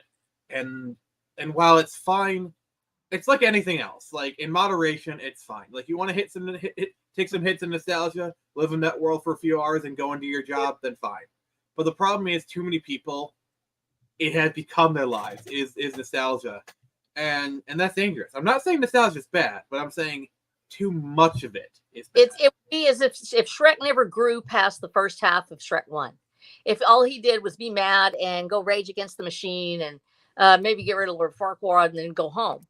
See, that's a magic of Shrek right there, where Shrek itself is a property steeped in nostalgia. Like, it does the fairy tales, but it uses the fairy tales as a stepping stone. It uses it as a basis of foundation. And Shrek does what, like, modern media doesn't. They take the nostalgia base, and then they grow from it. They use it like Shrek goes way beyond the nostalgic of the fairy tales. Shrek is his own character with his own ideals. He's a very relatable character. The story itself is very relatable. It's got great characters, great ideas, great dialogue. Some of you may die, but that's a sacrifice I'm willing to make. Like come on, we've all shared that meme. Yeah, and we forget Shrek is a man growing beyond loneliness. He's growing beyond where he is currently in life. We don't know really his backstory. We don't know if he's had a broken heart before or anything else. We see him where he is, as he is, and he grows past that place. If all he did was stay in there and stay in the world and revisit happier times, he will never become the Shrek we know and love. And we have to do the same thing, us as artists and writers and creators, but as human beings as well. We have to decide, I love this little piece, I love who I was, but I'm here now and I have to grow bigger. Are you telling me to go touch grass? No. I'm telling you to go be Lugs. I'm telling you to go be Nick. I'm telling everybody out there that you go be you. Go become that character you want to love. You can. No, there's nobody beyond the point where you can't become a character that you will absolutely love, and other people will too. It's there for all of us, and we have to decide we want to be that. Just like Shrek decides he's going to leave the swamp and he's going to go find out what's happening, and he ends up making some decisions that change his life, and he has some failure. He also becomes Shrek, and we have to do the same thing. I guess you could make the argument that like the story of Shrek is probably more relevant now than it was back in 2000. I would say yes. Because that pervasive epidemic of loneliness is growing. It is a point where all of us feel very isolated. We feel like we can't find people who would connect with us, who will care. And when we do, sometimes we screw up or we make the wrong decision, and it comes back to haunt us, or failures happen and it's so public and so huge that we become even more isolated. As a result, we don't continue to grow. We stay back in our hole, and Shrek can't stay there. We'll never know about him if he does. We'll never find out what happened. We'll never hear about Fiona or Lord Farquaad, and we'll never have Donkey and Dragon and all the rest. There's a whole cast of characters waiting for each of us, and we have to leave our cave. And we have to do it by acknowledging that nostalgia is wonderful, but growth and new ideas and new beginnings is even better. And we have to be able to move forward.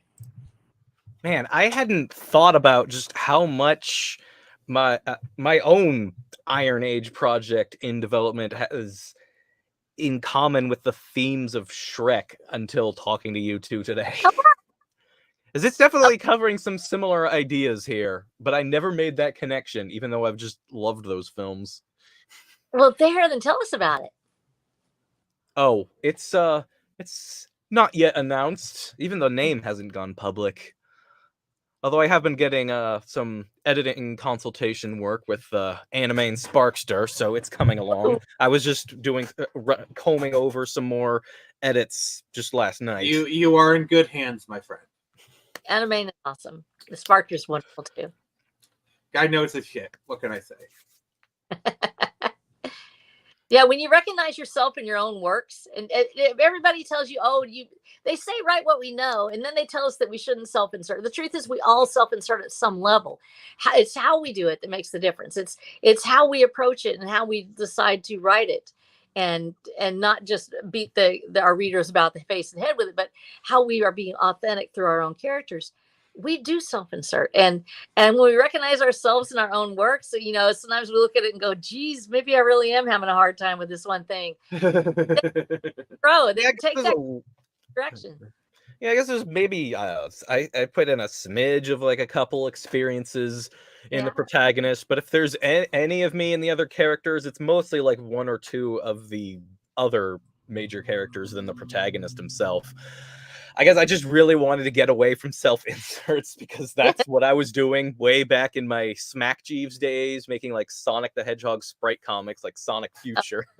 But so I think I'm trying to make a big step up with finally making my first proper published work and do something very different.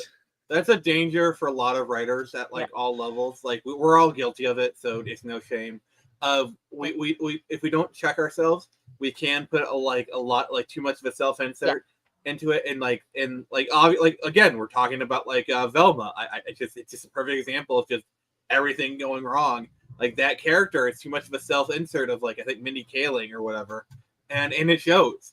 And so we as writers, it's not bad to put yourself into your characters, but you need to be careful lest it becomes bad. Well, it was one of the reasons why when and people have asked me how much of Rose is really me, and I am Rose's evil twin. I'm the exact opposite of what most people do. I didn't marry Sue or something. I am the evil Rose, and I'm taller, so also Rose is really short. I'm short, but she's really short. You're taller and much more good looking. No, Rose is prettier than me, I think, and she knows it. She has a little bit better. She is much better at embracing herself in that respect, that part of herself that she's able to respect, to be glad that she's who she is. And I think that, and Rose would probably never just start cussing without a reason, which sometimes I do. I'm so sorry. And so my family laughs because I'm like, I wish I could sometimes be more like my character I write, because there's just enough of Rose in me that I'm like, I need to be better at this. I really need it. And then there's times when Rose absolutely fails at the one thing I do really well, which is absolutely bow up and tell people what I'm thinking. And she is not really, she has a tough time doing it. And so, you've won if you're trying to write what you know, but you're wanting to avoid that self-insert. If you literally look at your character and you go, I wouldn't do it that way, then you've won. You've overcome that thing where she's got to do what I would do. She's got to do everything the way I would do it. If you do that, you're just Mary Suing. If you can go past that to the point where your character is going to make a horrible mistake because they will not do it the way you did it, then you have won as an author. You have allowed your character to be themselves, and they will fail or stand on their own. They cannot be you, and you cannot be them. So yeah, I've been trying to take my steps into finally putting out my first published work. I've had years and years of amateur experience. I made picture books in crayon as a little kid. I drew my own little newspaper style comic strips. I moved on to web comics, starting with fan fiction and eventually ending up with my original kind of short-lived-ish series, Gaiden Chain. Now I'm finally trying to make the biggest step yet. This ain't my first rodeo, but this is a much bigger scale than anything I've worked on before. So it's a bit of old, a bit of new. So of course, the obvious solution is to leech off you guys and make sure I'm the worst person in the room, so I can. Well, I don't know how much you're gonna be able to leech off me for much longer because I do gotta skedaddle. Yeah, that's right. But yeah, making sure I'm not the best person in the room. Gotta grow. No. But yes, you are the lugs in the room. You're supposed to be you. Only you can be. I tell people so I'm trying to work on something, but I know you two also have quite a bit more experience yourselves. So let's see if everyone can have a look at this. For the record, this is not Lug's work. He's going to work on something much better. This is my own handiwork, and Lug is going to blow this out of the water. So there's a spoiler alert for you. Lug's always great. Okay, let's see what we got here.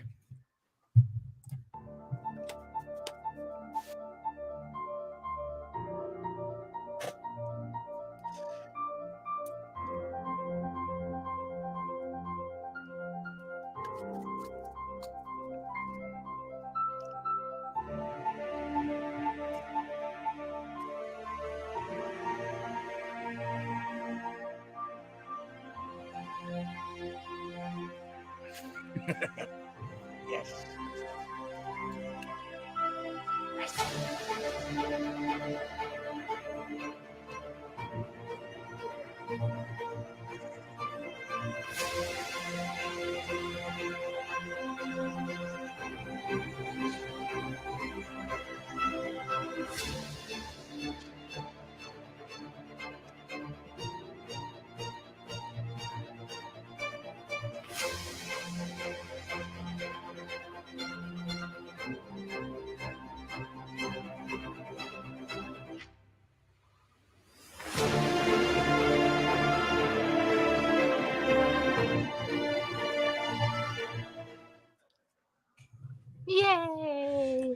Good job. Yep. Yeah, so that is my handiwork, and I guarantee you, Lug will do a crap ton better. It will all be fabulous. Yes. Good job. Mm-hmm. No, Lux is going to have a fantastic interpretation. Yep. And so I do have some ideas. But yeah, I remember I shouted out the first issue at the end of my ISOM review, my first comic book review. And yeah, because, well, I actually read it, and it set up some really intriguing things. And now from what I'm seeing from issue 2, now we're really going to kick in high gear.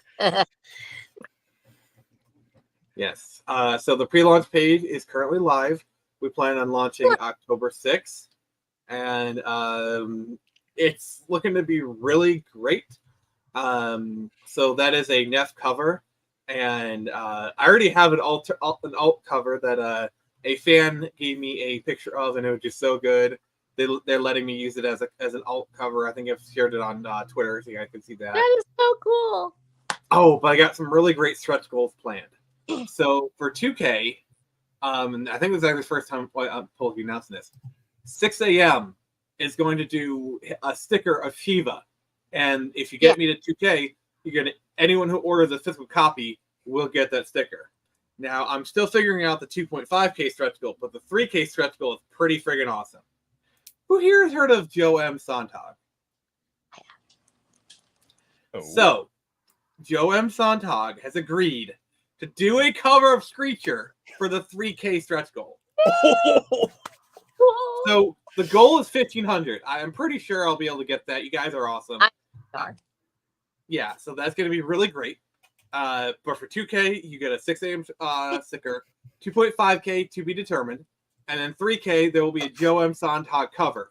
And anybody who has a physical order will be able to have the option of switching over their book to that cover. Oh, wow.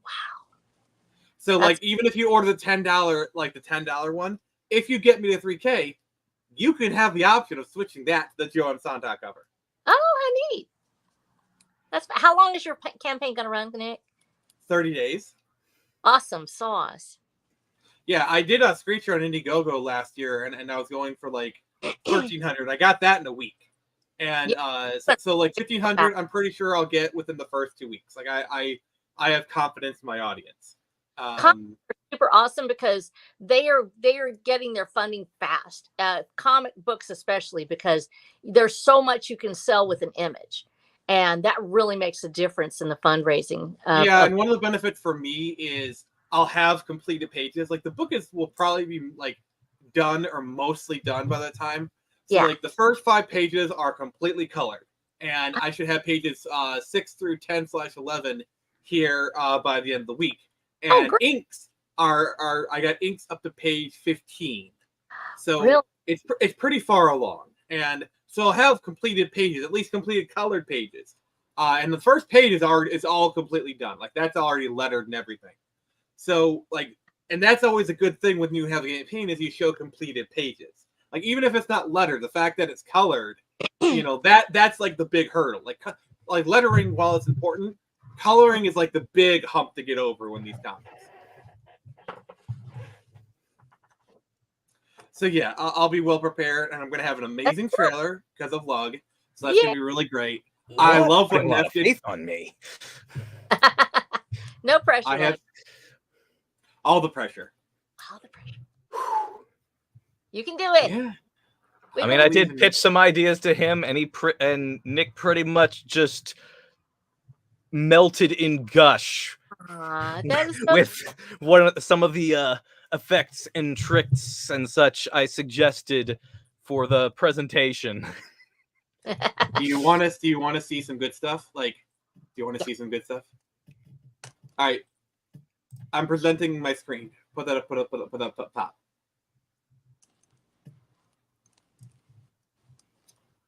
All right, here's page 15.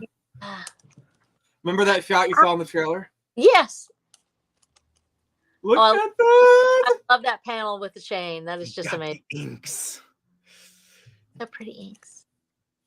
I just look at like what he's doing with this. Like Brian is just such a good artist. Dear God, like look at the freaking detail on this, on the chain. Dear, like it took him in a minute, but dear God, I attempted something myself. Oh man, those chains had to have been painful. I love this is just beautiful.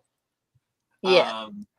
And then so Shiva, like the chains, they're very like God of War style. Like that was the direct inspiration from like how I did that. That's fun. Yeah. It looks I love like look how he did with the cape. Like look at that. It's nice. Yeah, like he spots black really well. Like, oh, there's something in the shadows. You know, oh my God, just so good. And then I have shown the colors before, but I haven't shown them to your audience yet. All right. All right. I'm gonna have to redo this. All right. There you go. All right. This is page 1. Nice. Color scheme is awesome. Mm-hmm. Page 2. Version. There's Good page depth 3. on. Yep. Yeah. So obviously, I'm trying to go for like a late 90s, early 2000s kind of feel with these comics, and I think I've pretty much succeeded in that regard. It looks great. I love the fact that my eyesight isn't great, and y'all know that, but I can still see the depth on it. I can see what's meant to be the foreground, what's meant to be the background. So that's actually really good, even from this distance on the small screen. So good job. Colors really make it pop. They do. The colorist, their name is Ardent Black, and they're really good at what they do. Oh, we got a little combat going on. I like it. Yeah. But yeah, so that's her childhood friend Chandra. And what's really great about these panels is I think that's these are some different versions we were going through. Also, let me go kind of scroll back to page 1. How many Easter eggs can you spot in this? What's my old bed doing in there?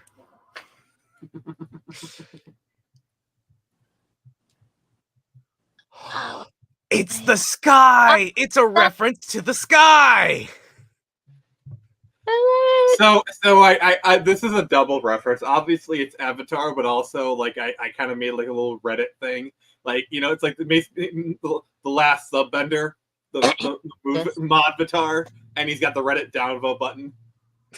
That's awesome. It's supposed to be more like a reference joke kind of thing. And then any 2000s like person knows exactly what this is. I can't see it, unfortunately. I can't. I mean, it's cut off, but like any emo kid from the late 2000s knows exactly what that is. And then this one's for all my my Final Fantasy peeps. Oh, it's a Moogle. I see it. So basically, this was supposed to be like her room as she left it in 2012. Oh man, going home to that's rough. Oh, also you can see the poster better in the mirror. Oh, cool. And then there's that one, so it's like, oh dear God. But yeah, I'm really happy how this is turning out. You know, it looks great. It does. I'm so happy. And I'll be excited to see what Lux can do with your trailer. I think that's going to be a fun thing. I'm ready to look at that. So we're launching. I got started. There's still some more assets that need to come in before I can finish it. But you'll have the framework in. Probably by the end of this week is my hope. Oh, nice. So we're launching October 6th. On both mine and Jared's channel, we're going to do a simulcast. I used to do my launches at 12, like noon, but I think I'm going to do this one at 6 as part of Friday Night Frenzy because I was trying to hit like people on lunch. Now I'm going to try and hit people while they're just getting off of work. I think And also a lot of people will do the merry-go-round. Even they'll usually they'll see it when they log in, and then they'll go to a whole bunch of them and they'll log into each one. So you have so many shows on Fridays, but if you're in that mix, those people will come to you because they're already looking for some of those other ones, and they're going to see it. And so that would be fantastic because that'll help you blow up on Friday. Yeah, and so I'm going to do Friday Night Frenzy. It's going to be my lunch party, and yeah, we'll see how we do. You know. Oh, that's fun. Gonna launch it live, and yeah, I'm gonna like it. Yeah. But then also, as it turns out, all this time I made a grave mistake that had to have gotten corrected. What? All this time, I was under the impression that Watcher of the Damned was Watcher of the Damned, but actually, Watcher of the Damned is Watcher of the Damned. Yeah. Before you go any further, I do need to dip out because I'm doing my 400 subscriber special stream at 6. Watcher, and Lug, you're welcome to come by. If you want to be part of the stream, that's great. I'm going to be reading Sins Past live on the air. Going to subject myself to that. But I'm sorry, I got to go. We'll talk to you. See you later, babe. But you have some of your own work, don't you? Yes, I have a few things. Maybe a little bit. I have 6 novels, and the 7th one's coming out in this end of this September. And we already got it out to the formatter and illustrated. It's ready to go. And we do have our tabletop RPG that we're going to be adding a new module to that this year as well before Christmas. And we have the 2nd book in the 2nd series coming out, which I'm working on right now, and stayed up last night till like 4 a.m. working on it, so that way I could actually get something written on it. So yeah, we have Watcher of the Damned is a sci-fi Western romance. John A. Douglas just made a wonderful review on that, and actually sort of did like a mini trailer for me right at the beginning, which was actually kind of cool. I wasn't expecting that. But so I've been very excited with the response that people have had.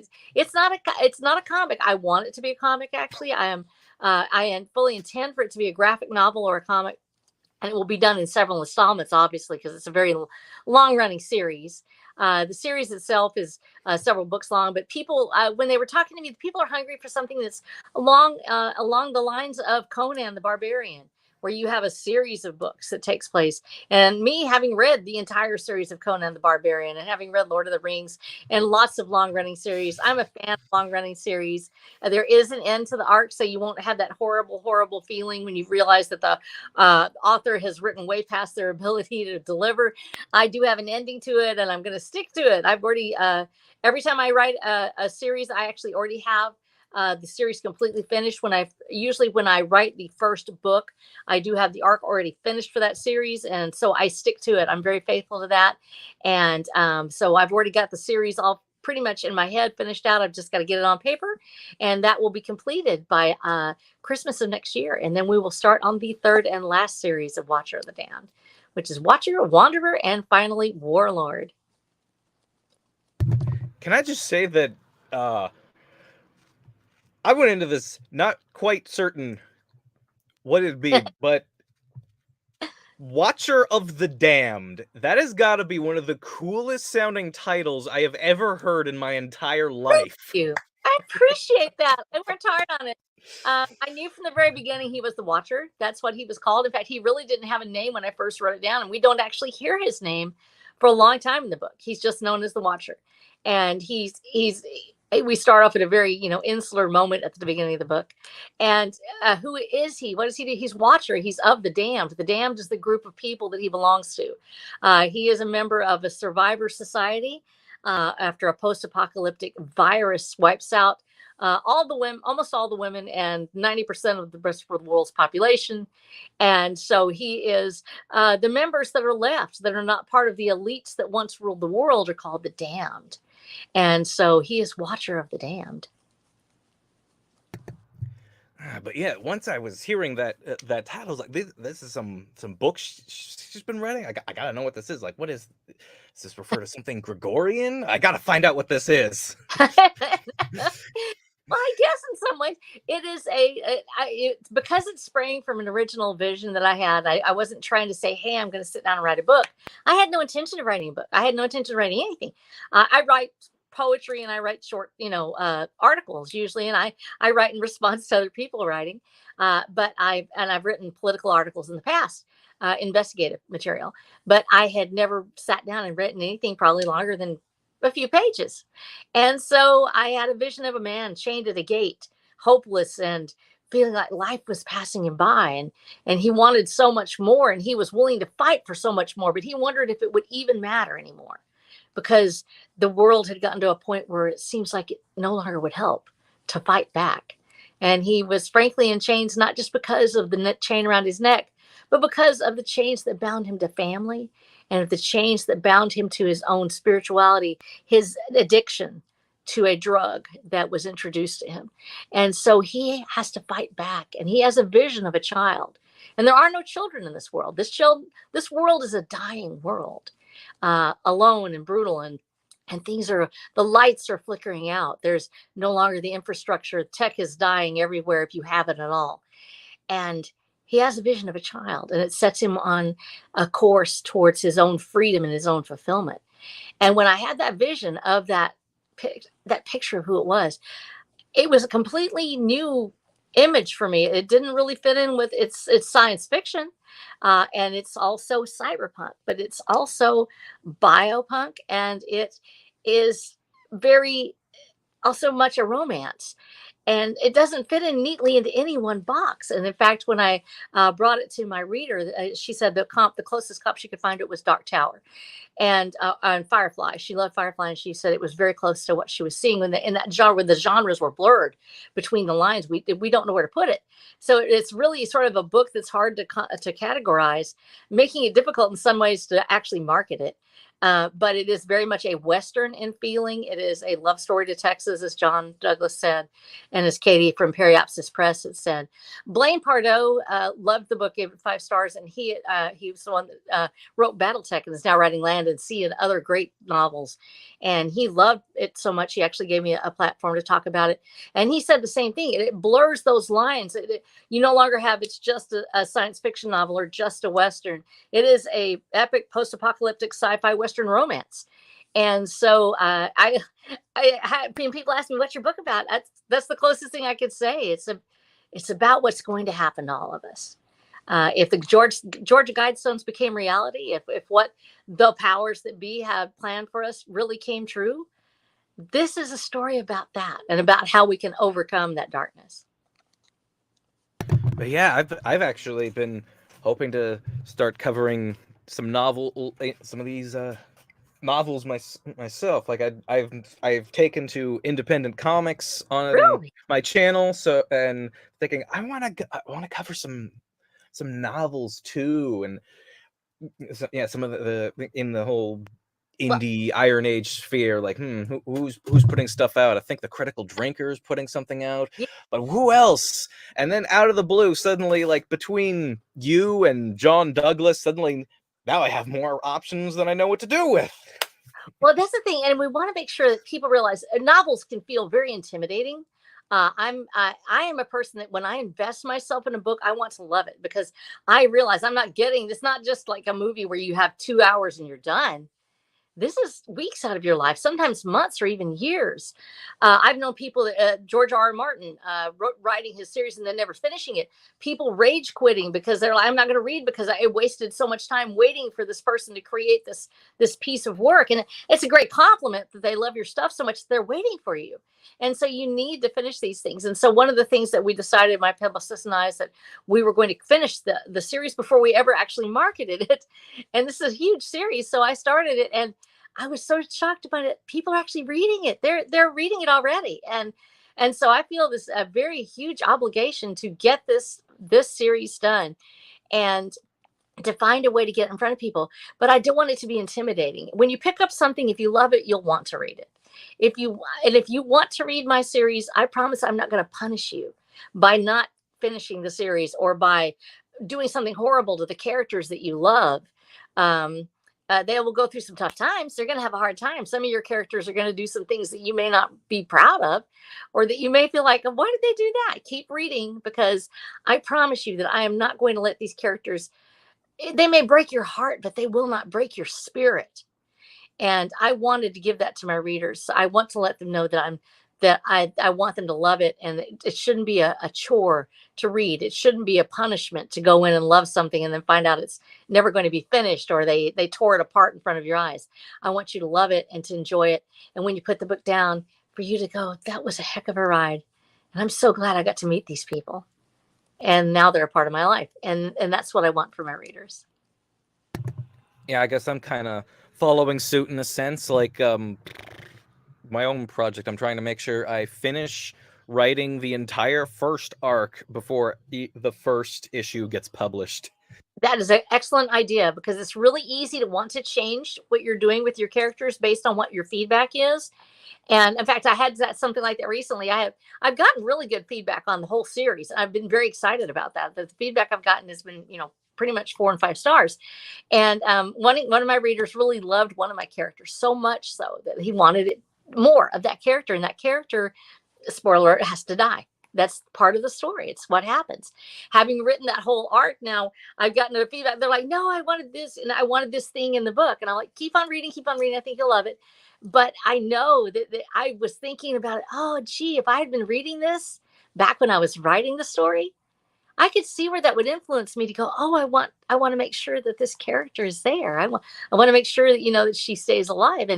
And I realized I would have changed my story like George Lucas or anybody else trying to make it my audience happy.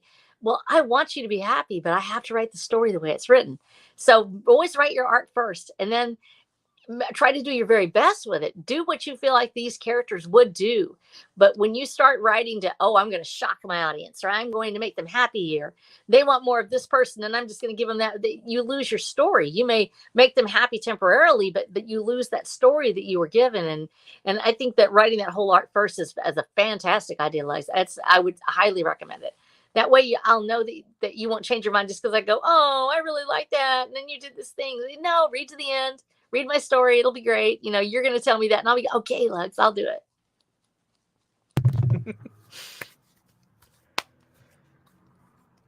Oh, boy.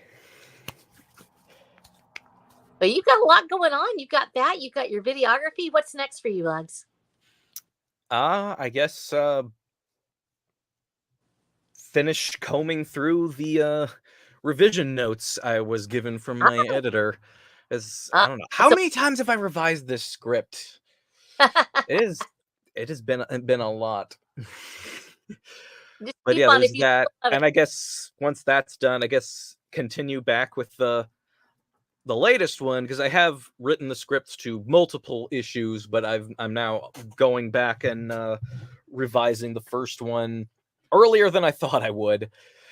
But yeah, I've got that going on. I'm finally open for business, making trailers and potentially other editing stuff. I did get some kind of request for a sort of Saberspark-esque PNG tuber kind of video, which, I can do that. I kind of did something like that way back in my game review days when I reviewed Sonic Heroes. I did it in a similar format to that.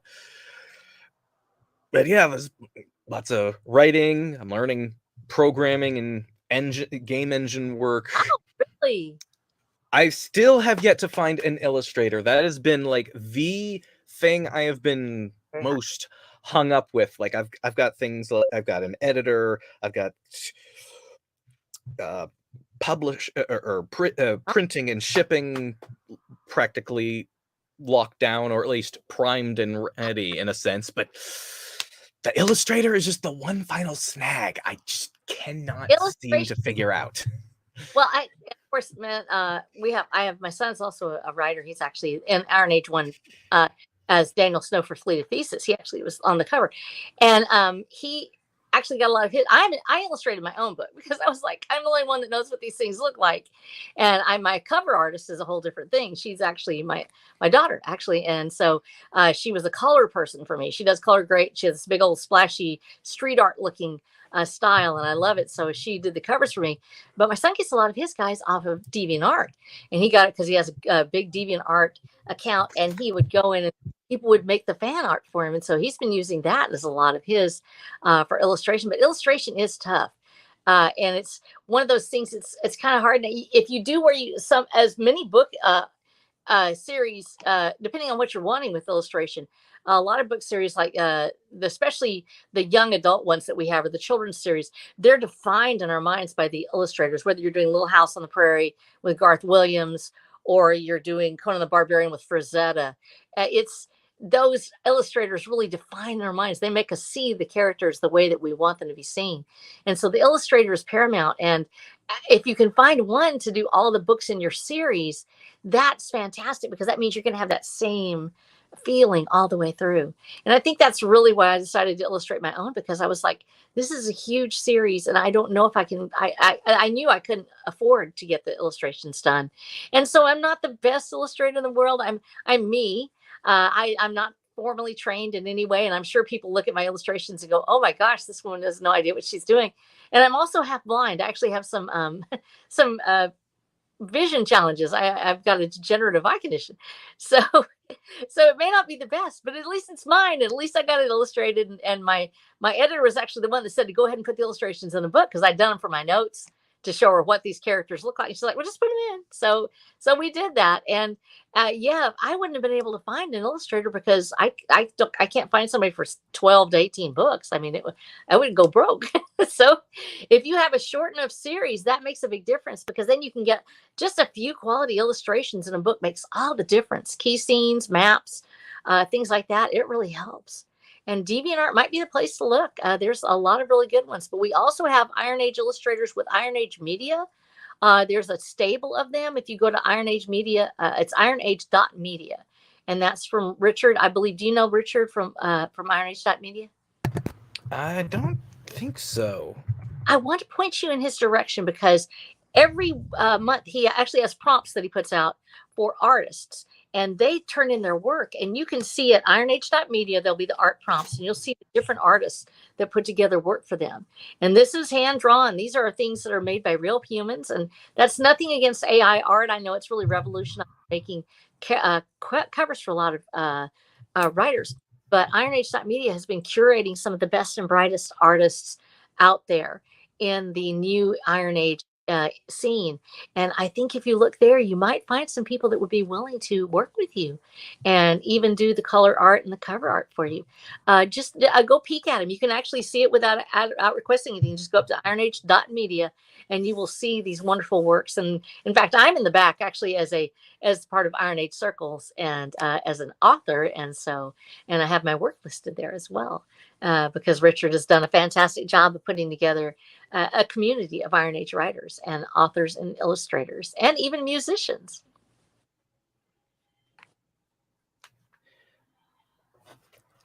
Yeah, that's just been hard. But yeah, I think I found it. ironage.media prompts. Yes. Wait a minute. There's the picture with the cowboy on the raptor or something. I remember this. I've seen this image. From Iron Age. And so the author, now that was for an author's prompt, and they was put this out, and then the authors will actually write these stories. And my son hasn't been able to do it lately because he's in paramedic school. He's actually planning on getting back on the bandwagon for Iron Age Magazine. And this is where Iron Age Magazine comes from, is from these artists and authors that have been working with Richard from Iron Age Media. And so you can see every month, you'll see people submit their work, and you can see the different art that's being done. And so look for the art prompts, and it'll have just a statement like gnomes going crazy on a plane or something like that. And then you look, and there'll be the artist group, and that's where you can find some of the best Iron Age artists out there.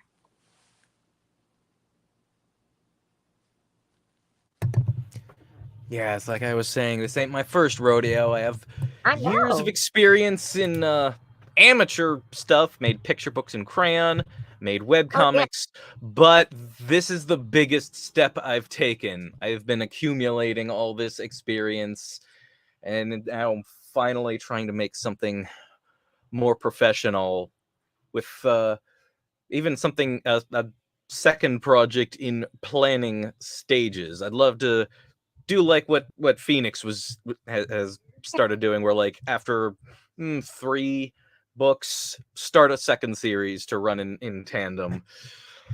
Don't dive in with 2 right off the bat, though. That's probably not going to turn out well. But yeah, try 2 completely different things. Wow. Like have something more complex and adult, and have something more all ages and episodic.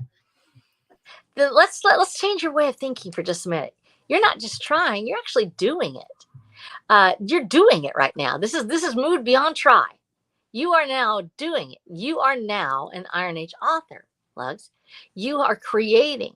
You haven't published it yet, but this is, of course, is up to you and your pacing. So you are now an Iron Age author creating an Iron Age series or an independent series, however you want to say it. You don't have to say Iron Age. It's it's what we use to describe the movement, because iron creates and builds. And we wanted that image, just like you were talking about, to create, not just tear down, but to create. And so you're part of that new burgeoning indie movement. You are creating right now. You are an author. And I've often said this as a mother. I've had miscarriages in my life, and people say, "Well, how many children do you have?" I actually have 5. I only have 2 that are living, but I have 5. I'm the mother of those children. They existed. Nothing can take that away. I created them. They're mine forever, and they're part of my life. You're creating right now. This is like your child. Maybe it hasn't been born into the world yet. Nobody else has seen this, but you are an author. You have created. Just because other people haven't seen it yet doesn't mean that you're not that person. And I want you to start seeing yourself as the creator, that great male image of the father of this world that you are creating in your hands. You have already started. So congratulations. You are Lugbzurg, the Iron Age author. Oh. And I'm proud of you. Thank you for having me on today and for letting me be able to witness this. Oh, wow. I haven't gotten much of this. I want more. I got to do this more. Yeah. This is only my 3rd showing. You're already getting it done. All you got to do now is just get out there and keep doing what you're doing. I can do that any minute now. That's right. You just did it. Yay. Congratulations. Oh, man. It's definitely been fantastic having you on board. I gave my word I would give you a seat in the very next one, and I made absolutely certain to hold true to that. And I'm so glad I did. That's so sweet. Thank you. I always feel like I talk too much. I'm afraid people are going to get really super tired of me. I just told my family, I was like, I really need to step back and make sure that I don't over, talk and don't say too much. And I always, I chatter a lot. So I'm sorry if I did talk too much, but it's just wonderful hearing what you guys have to say. And it makes me so thrilled to know that you all are out there, that you're actually so much rather have your chatter than your silence. Oh, sorry. Well, you probably won't get too much of that unless I'm dead or something. And that'll happen to all of us. So I guess I better get our chatter in now. But it's been wonderful. And thank you. Yes. Thank you for coming on board with me, the nobody. You're not nobody. You're Lugbzurg. I knew that you were. I saw you in my feed and I was like, oh my gosh, he's back. I've been waiting for you. And so is everybody else. The ones who are going to love you are going to look back on the stand. They're going to go, oh, that was the day he came back. He told us he's writing a book. I remember that day. Yeah, he turned out to be a famous author. I love his work. Aww. Everybody needs to hear that we're special, that we're something about us. And I know people really beat that down right now. And I know, yes, we say it too much. We say it too much to people maybe that don't deserve it as much. But there really is something special about you. Anybody who wants to create as much as you do, who is taking that time out from the jobs and the training and everything else, and you can't wait to get in there and create this incredible vision that you have, that is special. You deserve to hear that. And maybe it'll only make you happy someday. The chances are it'll make you and somebody else happy, that it will make other people excited too. But if you are the one who lays your eyes on it and you are thrilled with the work of your hands, then that is greater than all the gold in the world. And you have just done something that so many people in the industry will never know, to look upon the work of your hands and not only think that you did a good job, but to be proud of it. You're going to be proud of what you did. It's going to be your life's work. And you will be remembered far long after all of this is gone. This will vanish from the pages of the internet. Something will replace us. There will be a different way of doing it, and people may have it beamed into their heads, or maybe they'll be beating rocks against sticks again. But the printed page will be forever, and your words will live. And somebody 100 years from now can pick it up and go, "This was Lugbzurg, and I love his work."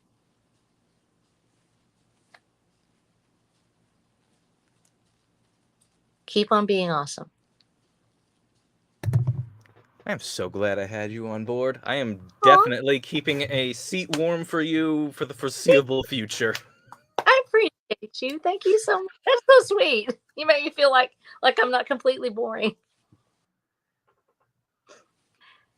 This all comes out of being old. That's the whole thing. I've lived long enough. I got past some things. I still have a lot of problems and I have a lot of failures. But being 60 years old taught me how to finally accept that life is awesome and we need to live it while it's still in front of us. And I'm so glad you're part of my life, Lugs. Oh. Ooh. Thank you for coming on board. We'll have to do this more now. I am literally dying in here. Actually, I don't have any air conditioning, and it's actually like 100 degrees outside. That's why I have this fan going. This is not just for fun. This is keeping me alive right now. That was for. Yes, that is. I don't have any air conditioning in my house right now, but I wanted to be with you. So I chose you over my breaker box, but I have to go turn it back on. Sorry. Okay, you'd better do that. I like having you here, but I don't want you suffering. Yeah. My dogs are crying. They're like, we're hot. I'm like, okay, baby, I'm coming. It stayed pretty cool, so we're okay. But yes, just tell anybody that wants to look at the books. First of all, we're going to pitch you. So you have these wonderful things coming out, and people are going to be able to read them. And have you got a timeline for it? At present, not completely. Like I'm hoping to maybe get a campaign on like Fund My Comic or something sometime next year. I'm hoping that would be fantastic. But yeah, at this stage, it's in the scripting and revision phase. It's had plenty of concept art, but I still have no illustrator. That is the biggest hurdle I still have yet to go for. Like I've got things like I've got an editor. I'm already working with Anime Sparkster. I guess arrangements are in place for like the shipping and the printing, and I even found someone who's interested in at least doing a variant cover. But as for just the main interior work, no clue. I'm still really stuck on it. I want something with a nice manga style, but like kind of wild and stylized in an almost like Higurashi Persona-ish look. Okay. If that makes any sense. And ask him if he's got any of his artists there. Your audio cut out for a moment. Go to Iron Age Media, contact Richard there, or Daniel P. Riley. He's also part of that group, and Jacob Kalta with 365 Infantry, and they probably could point you in the direction of an artist, or they will point you in the direction of somebody who will know how to get it.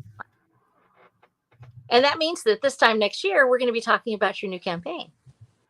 Oh boy. Dream big, buddy. That's the whole point. You're supposed to go and live your life on Legendary. Everybody plays at easy level. Sometimes you just go ahead and say, you know what? I'm going to play it on Legendary. And that's how we're going to live. I'm trying to play on Ultra Nightmare, but I don't think I've made it past the 3rd level. You're going to make it. It's going to be all right. It's going to be okay. But thank you so much for letting me be on here today. And if anybody wants to know anything more about my books, you can find it at watcherthenam.com, or you can find it at flow.page/RHSnow. That's my links page, and it has all of my stuff, my YouTube channel, my illustrations, all that kind of stuff. It's all there. And I just really want to tell all my readers and people, because it's really kind of blown up in the last couple of 3 weeks. It's just been amazing to see people coming out saying they love the series, and I'm so excited to see that. And I love you guys so much. Thank you for everything. And that takes it back to Lugbzurg. Thank you for giving me this opportunity to talk and to tell Yeah, people I gotta about look for this stuff too. Yeah. I'm gonna look for these things. Oh, thank you. I appreciate it. But yes, I appreciate everything you've done for me, and I'm looking forward to the next time that we meet here. And when we do, you're going to be telling me about how far you've come on your campaign and all the things you've done. Certainly hope so. As long as I keep surrounding myself with people more wise and experienced, we're gonna make sure I don't keep myself in a rut, because I'm so tired of being stagnant. Well, it's time to break free. You're going to shake loose those chains. Oh, I gotta go help my dog. She's crying up the door. She's actually, if you're hearing this, that's Bonnie, my dog. She's crying. I gotta go help him. I love you guys. Thank you so much, Lugs. And thank you all You too. who are watching in the future. I love you too. And go live your life on Legendary, and we will be free. I love you. Aw. Well, I'm just beginning. But this thing's gotta end before I can begin the next step. So let's take a step.